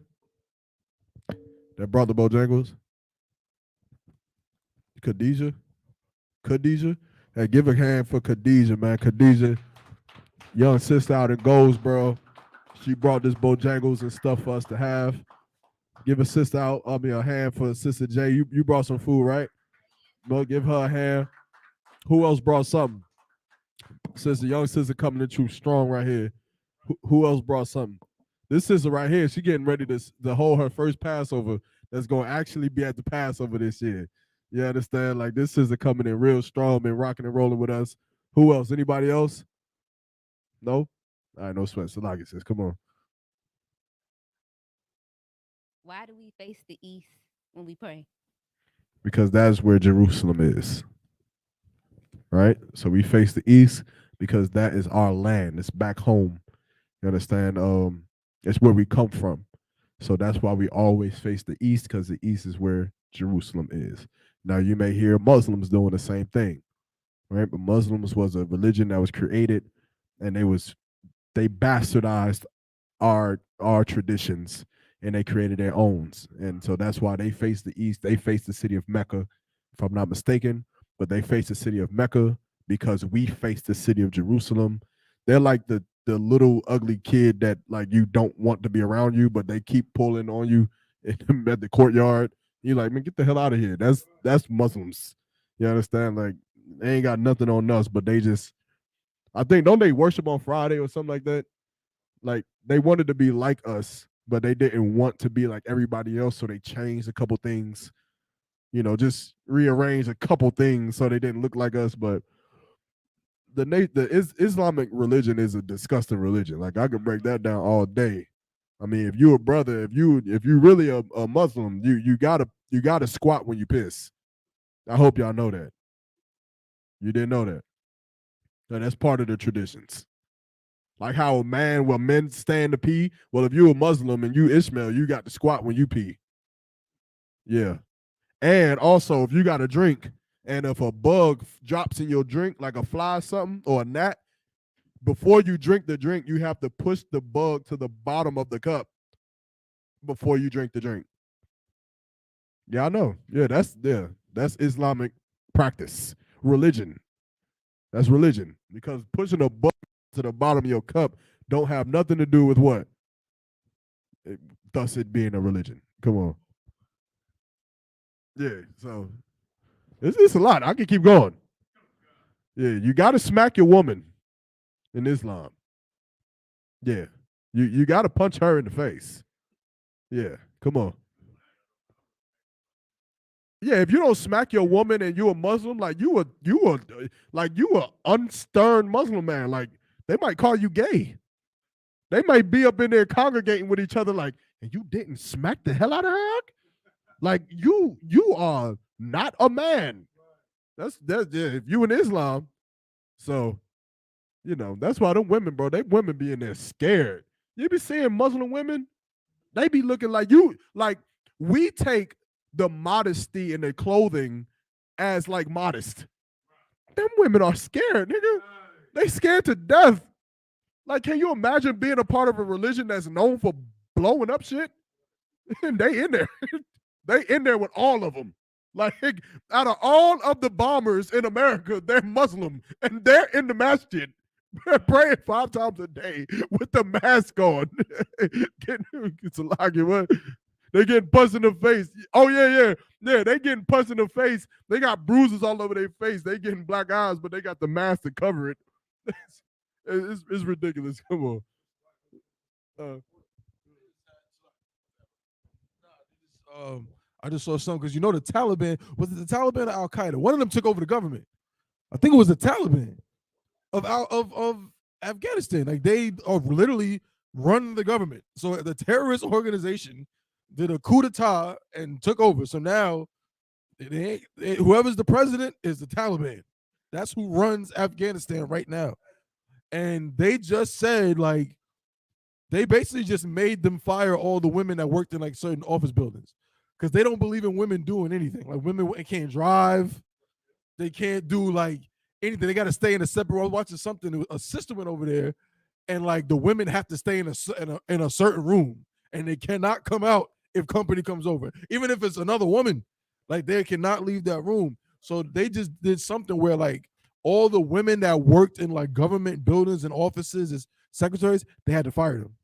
They're not allowed to work in there no more. So lucky. If you go to these other countries, I'm gonna come to you. Don't forget your point. Like not even just like the Middle East, but like if you go to Amsterdam as a woman, like you better not think you about to go over there and do that black woman thing. It ain't gonna work. You go over there and think you about to run your mouth, they gonna look at you like, yo, who the hell this woman thinks she talking to? You are about to be a mannequin in the storefront selling your body in a second in the red light district. You think I'm playing? They will kidnap you for running your mouth and drug you up. And the next thing you know, you on red light district in the storefront with a pose talking about $60 an hour. That's what happened. You can't even speak as a woman. But back to Ishmael and his people, Middle East, you can't go over. You ain't got no power. No, they gonna whoop the hell out you. They gonna punch you in your face. They get straight to it. Come on, yeah, man. Yeah, them Muslims are sick. Who got the microphone? I think the sis still got it. Them Muslims are sick. I feel bad for them sisters up in there. Come on.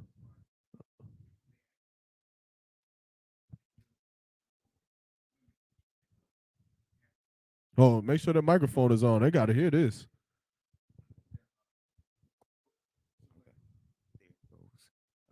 Slocky. There you go. So they dress up their young boys there and have sexual acts with them. Good night. Good night. I don't put nothing past it. Come on. That's terrible. It's lucky I don't want it for me. Got a precept for that too. Like, and here's the thing, right? Because I know, like, the brother just said that they dress up their young boys as women and then, have sexual acts with them. But I know from the outside looking in, you may say, well, I know Muslims that don't do that. But here's the thing, like, if I ever found out that in the ISUPK, you dress up the sons as women, you won't see me here no more. Like, I'm telling you right now. I'm telling you straight up. Like that, you ain't gonna see me here. I don't give a damn if I never seen Thabawan do it. I don't give a damn if Thabawan say, yeah, that's wild, but I'm not doing that with my son. Like, but yeah, you stay in there if you want to. But the organization does that. I can't be a part of that. I can't be something so nasty and so wicked. That's why even with Jehovah's Witness would like to play the card of, well, it wasn't my Kingdom Hall that did this. But it's your rules. It's your 2-witness rule that is a part of the Jehovah's Witness. It's in your mission statement from the Bronx, from the headquarters of Jehovah's Witness. It's in there. So how can you be a part of something like that when it's your heads that are making these rules? God, come to the top of one. Come on. That's religion, because the Bible don't say nothing like that. You understand? That's something that they created. As a matter of fact, the Jehovah's Witness believe in the whole Bible, but that some parts of the Bible are figurative and other parts are just spiritual. You know what that is? Religion. That's religion. Meaning they take parts out that they don't believe and they keep the parts they believe. Come on, Trooper. It's lucky I don't want it if I may. I had a precept for what you talking about earlier though. Come on. Well, this nigga right here, bro. This brother Hawan right here, dog. This is 1 Corinthians 7 and verse 1. Now concerning the things whereof ye wrote unto me, it is good. Hold. Slow down. Read it loud. Slow down. This is the book of 1 Corinthians chapter 7 verse 1. Now concerning the things whereof ye wrote unto me, it is good for a man not to touch a woman. No, I think you might be mistaken with this one. Right? I don't think that this is talking about putting hands on women. I think this is talking about more so like being in the truth. You understand? Like don't go and get a wife until you're able to put in work in this truth. If I'm not mistaken, Thabawan. Right? That's what more so this is talking about. However, you cannot put your hands on a woman either. You understand? That's also in the Bible, but that's not what this is talking about in that scripture. All right. And where was we at? Salakia. We was with Muslim. Salakia. I'm all discombobulated up here. We went to Muslim. The sis had a question. Now answer your question, sis. I did. Con. Any other questions? Let's see. 1 second.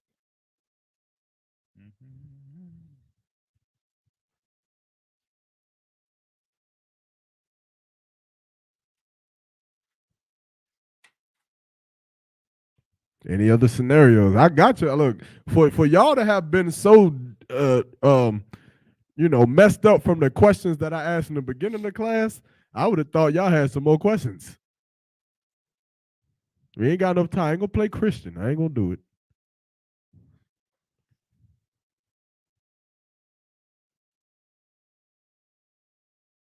Maisha?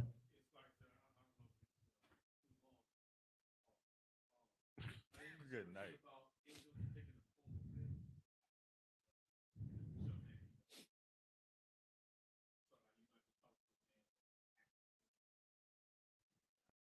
I mean, you could go to Sodom and Gomorrah. That'll probably be, one of the most obvious ones. You can go to Hebrews 2:16. For verily he took not on him the nature of angels, but he took on him the seed of Abraham. You understand? Like that's the vice versa, the other way around. 2:16. But also, what's the scripture that I'm looking for? I'm losing. I don't know what's going on with me today. I usually have these in the back of my head.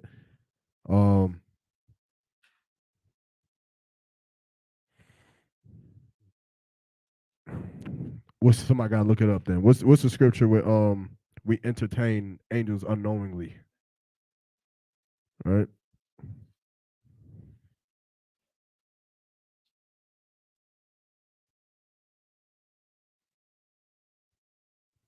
That's that's the one I was looking for. What did I say before?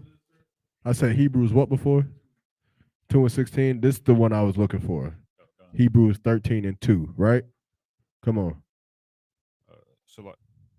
Read. Whoever got to read it. If you got to read it. Oh, come on. Hebrews chapter 13, verse 3. Remember them that are in bonds, as bonds with them, and them which suffer adversity, as being yourselves also in the body. 13 and verse 2, Salaki. Book of Hebrews chapter 13, verse 2. Mm-hmm. Be not forgetful to entertain strangers, for thereby some entertain angels unaware. Meaning what? Somebody break it down. What is talking about? Sisters. I want a sister to break this down.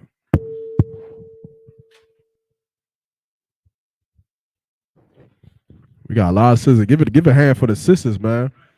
These sisters coming in here looking strong, man. And this the one place on earth where you can find righteous women being raised, taught, righteous women being, just being beautiful and all every way, everything they do, man, in the Isupk. But I want a sister to break this down. If y'all need it again, we'll read it one more time. Read it one more time. Somebody, where the mic at? No, you can read it one more time, but give it to the sisters. Yeah, I want these sisters up front to answer this. Yeah, y'all not gonna run forever. Read it one more time. Mm-hmm. Uh-huh. Uh-huh. Uh-huh. Uh-huh. What does that mean?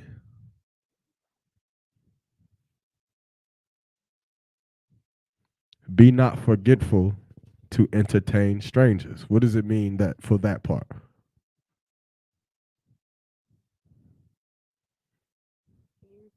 Read it one more time. Mm-hmm. Uh-huh. Uh-huh. Stop there. Be not forgetful to entertain strangers. So don't forget to entertain strangers. Right?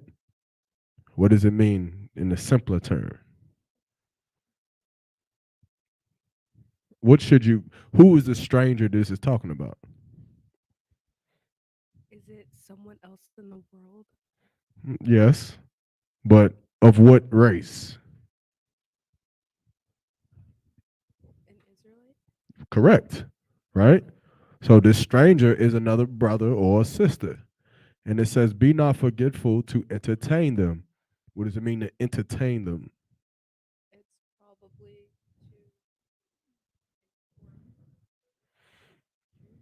Informing someone would be what of them? Like if I told you, hey, sis, you shouldn't go out there. They killing people outside. That would be a what for me to do? Start with a K. It sounds like mine. Kind, right? It'd be a kind thing to do to treat them in that way. So the Lord is telling us, don't forget to be kind to strangers, to be kind to Israelites that you see. Be nice to them, how you speak to them. You understand? Like when you see homeless brothers, you don't look at them and say, man, you ain't nothing but a dirty nigga. Get out of here, nigga. You don't do that to them. You understand? You see a homeless brother come up, ask for some money. You got some money? I need some. You say, hey, Salakia, brother, I don't have any money right now. I don't have any cash. You know, we do have classes right here at this school.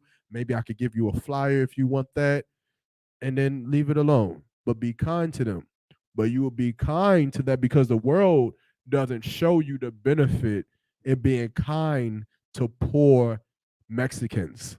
It doesn't show you the benefit of being kind to conquered Native Indians, or why you should be kind to poor and homeless and drug afflicted Negroes. The world doesn't teach us that. They teach us that it's better to be rude to them. It's better to just kick them to the curb, not give them anything, and allow for our oppressor to be kind to them, while we should just hate them because our oppressor wants us to hate each other, and they use every twist and turn to make us hate each other. They want black girls like you to hate men that don't have money. They want black men like you to hate women that may have a loud mouth. They want Megan Thee Stallion and Tory Lanez to make you hate each other. They want the women to side with Megan and the men to side with Tory. And because you side with two celebrities that don't know you, that don't give a damn about you, that barely know each other, that you're supposed to now hate each other. But the Bible is telling us, be kind to that brother. Be kind to that sister. Be kind to that other sister that you may see, or be kind to that brother that you may see. Why? Now continue reading. Uh-huh. Uh-huh. Now, some people have entertained angels. What does entertain mean? To be kind in this context, right? Or have dealt with them, talked to them. You didn't ignore them. You allowed them in your house like Job did. I mean, not Job, Lot did, right? Or you helped them in some ways, something like that, right? Keep going. Unaware, meaning what?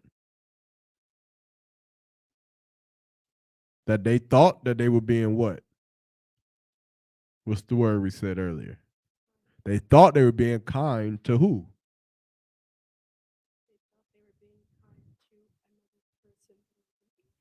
Give her a hand. They thought they was being kind to a person, but they was actually being kind to an angel. And what's the opposite of them being kind? If you're not being kind, you're being what? You're being mean. You're being rude. And sometimes you think that you talking about Mr. Joe the crackhead, and you talking about him and kicking him. And what's that movie? Above the Rim? Yeah, with Bernie Mac. You think that you just being mean to Bernie Mac, but really Bernie Mac is an angel. Really, Bernie Mac is down here taking notes for the Lord to see who actually has the heart to be a king, to see who actually has the heart and the mind to be a conqueror. You understand? Because the Lord is very invested in the way that you think.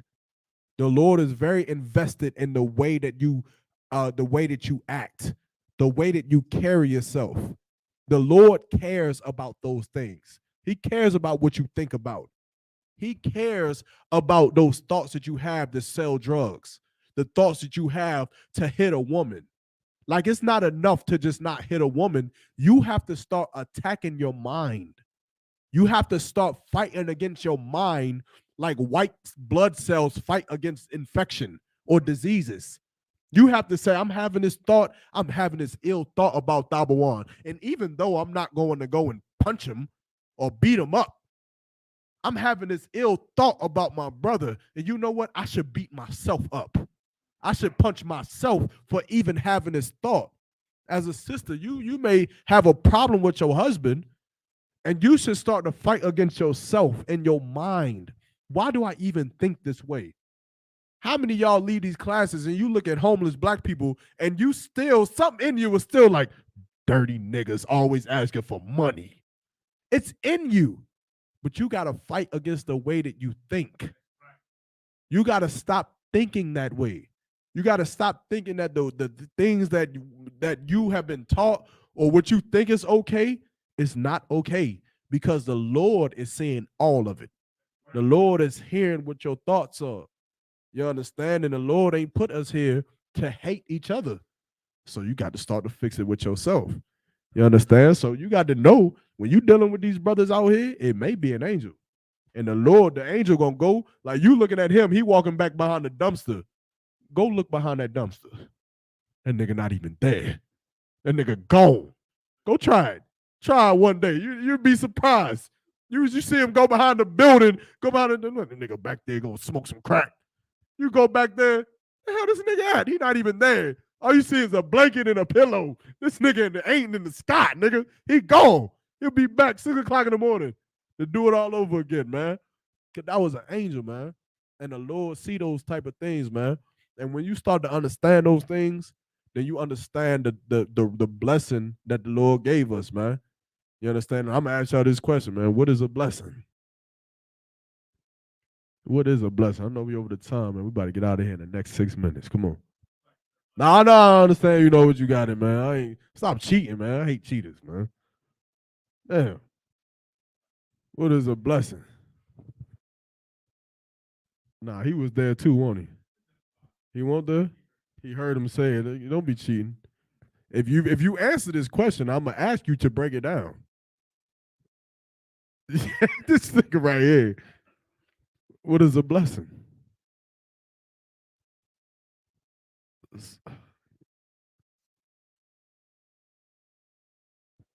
Also, the first of that scripture, Hebrews 13:1, is let brotherly love continue. You understand? So that's what that was talking about. Give me 1 Samuel 18:3. What is a blessing?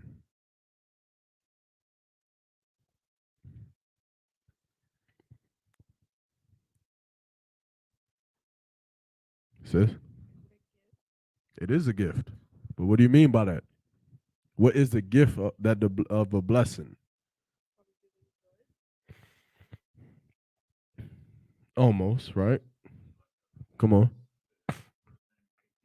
Mm-hmm. What is a blessing? What is that gift? The gift that you get, young man.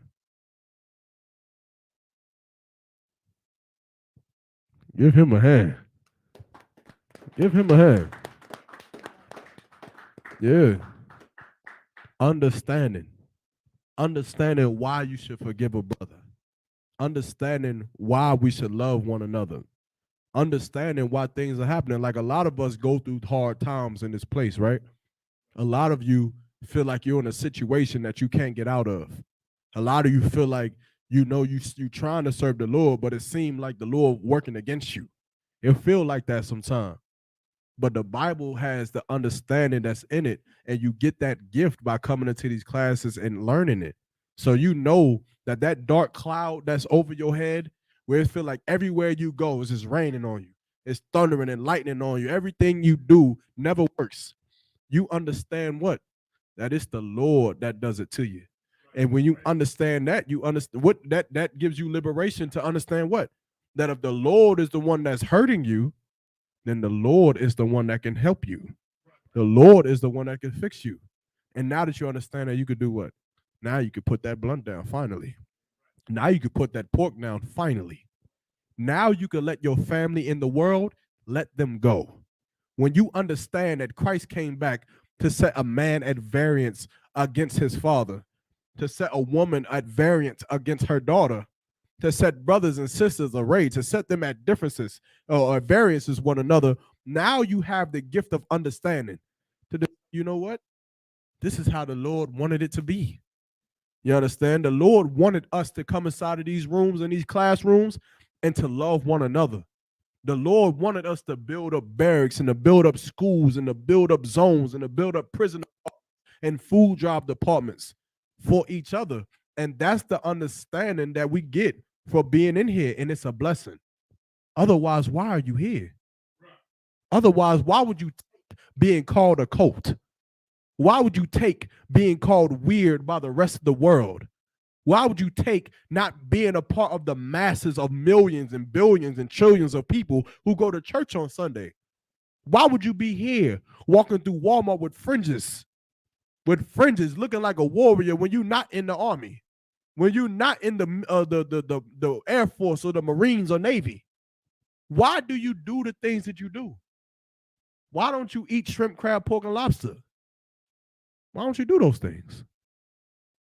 Because you have the gift of understanding. You got that blessing. You know that you do those things because you love the brother and sister next to you. You know that while you getting not humiliated, I don't want to use that word, but I ain't got no other word. But while you being humiliated in Walmart because everyone looking at you and you got your fringes on and they talking about you, you know that Tabawan is going through the same thing where he at. You know that Hawan going through the same thing where he at. That young man Jay going through the same thing that he at. These sisters going through the same thing that she at. You understand? And that's brotherhood. That's brotherhood and sisterhood, man. And I just wanted to share this one story if I could, Tabawan. If I could share this one story. That this story is very heavy to me. And this lesson was something that was taught to me recently. But it's something that dawned on me because this story damn sure came from the Lord for me. You understand? So read that Baba Gashaw if you could. I ain't gonna go through the whole story, but I'm gonna just read you one line from it. Whoever got it, read it. Mm-hmm. Uh-huh. Now, Jonathan, you all know who David is. David is King David. Dawada. Jonathan was his best friend. This was his brother, his boy, his right-hand man, the man he'd go to for anything, and the man he'd give anything for. You understand? And they made a covenant. What is a covenant? I want one of the sisters to answer. What's a covenant? Come on. It's a promise. It's a contract, an agreement, right? So they made a covenant with each other. Keep reading. Because he loved him. He loved his brother as his own soul. You understand? Like David would have gave the clothes off of his back for Jonathan. David would have took his life for Jonathan if he had to, because that was how much he loved that brother. You understand? And then recently I found out that the blessing that we get from the Lord is understanding, man. You understand? And so I had to share this story because this is the Tuesday night brotherhood class. And all of this stuff that you see in this school in Durham, all of this stuff that you go and see for the Passover, we got a great lecture that's coming up. It wouldn't be able to happen if we didn't have such a special brother among us, man. And when Captain Zakar told me that a blessing is understanding, it took me a couple days. But as I was driving in my car, I realized that as a David or a Jonathan, I have a brother that I made a covenant with, and his name is Tabawan. And it just so happened that this brother's name is Understanding. And this brother is a blessing to the Israelite school of universal and practical knowledge, man. This brother right here is absolutely a gift to me and to all these brothers and sisters, man. And, you know, no, I'm not about to raise him up to captain. I know that's what it sounds like. But, you know, sometimes it's good to acknowledge a brother, man. And this brother right here has been one of the most outstanding brothers that I have ever met in my whole entire life. That's mean what the weight of what I'm saying. This brother has been one of the best brothers that I have ever met in my entire life. You understand? So you take that understanding and you know that what you do in this truth, how you treat other brothers, how you treat other people, these brothers and sisters are watching. They're seeing it. They see how you are. They see what you do. They see the type of brother or sister that you are. And it matters.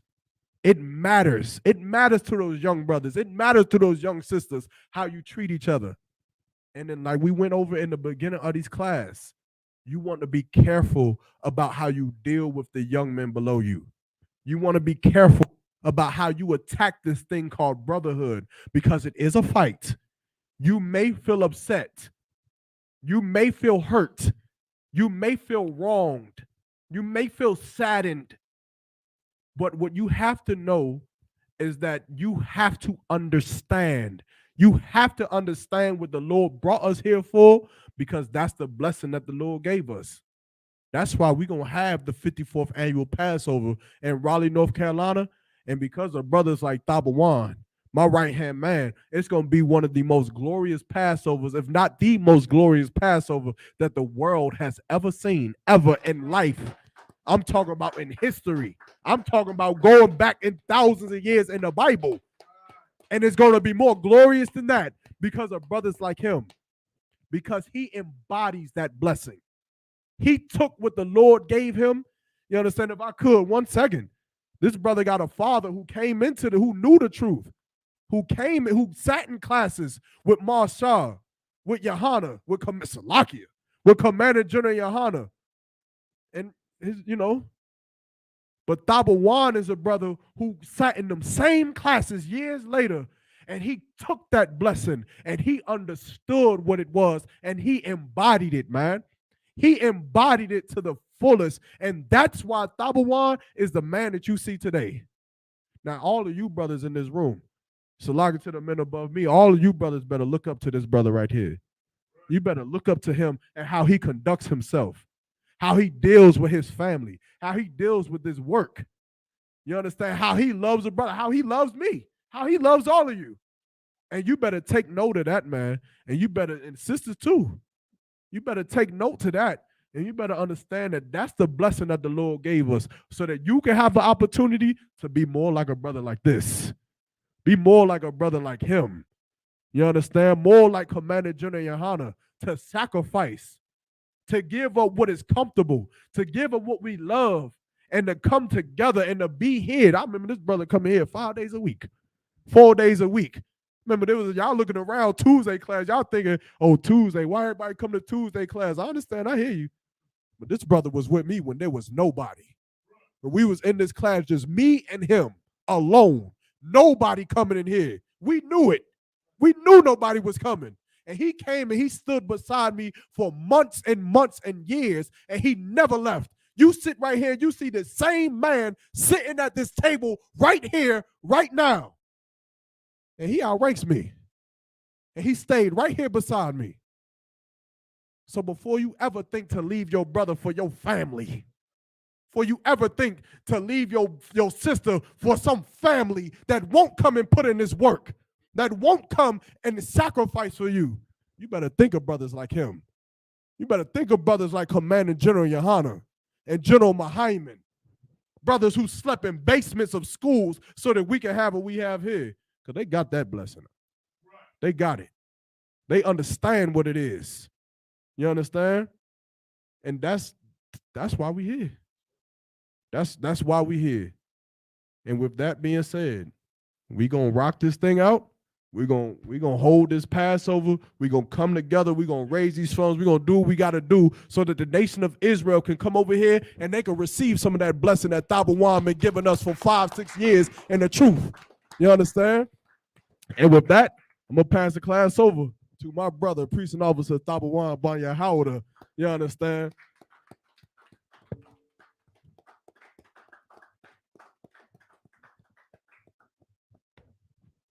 ISUPK security announcements. We are the ISUPK out of 1 West, 125th Street, Harlem, New York, under Commander General Yohana. New rules for brothers and sisters. When a new brother or sister comes into the school, they are off limits for 6 months. They are to be saluted only. They are here to shed themselves of the world. After 6 months, If a brother or a sister has an interest in a particular person, he or she must get permission from the head to speak to a brother or a sister. Salakia. There is another 6 months in which the brother or sister will court each other. After this 6 month period, the brother or sister will get permission from the head to marry.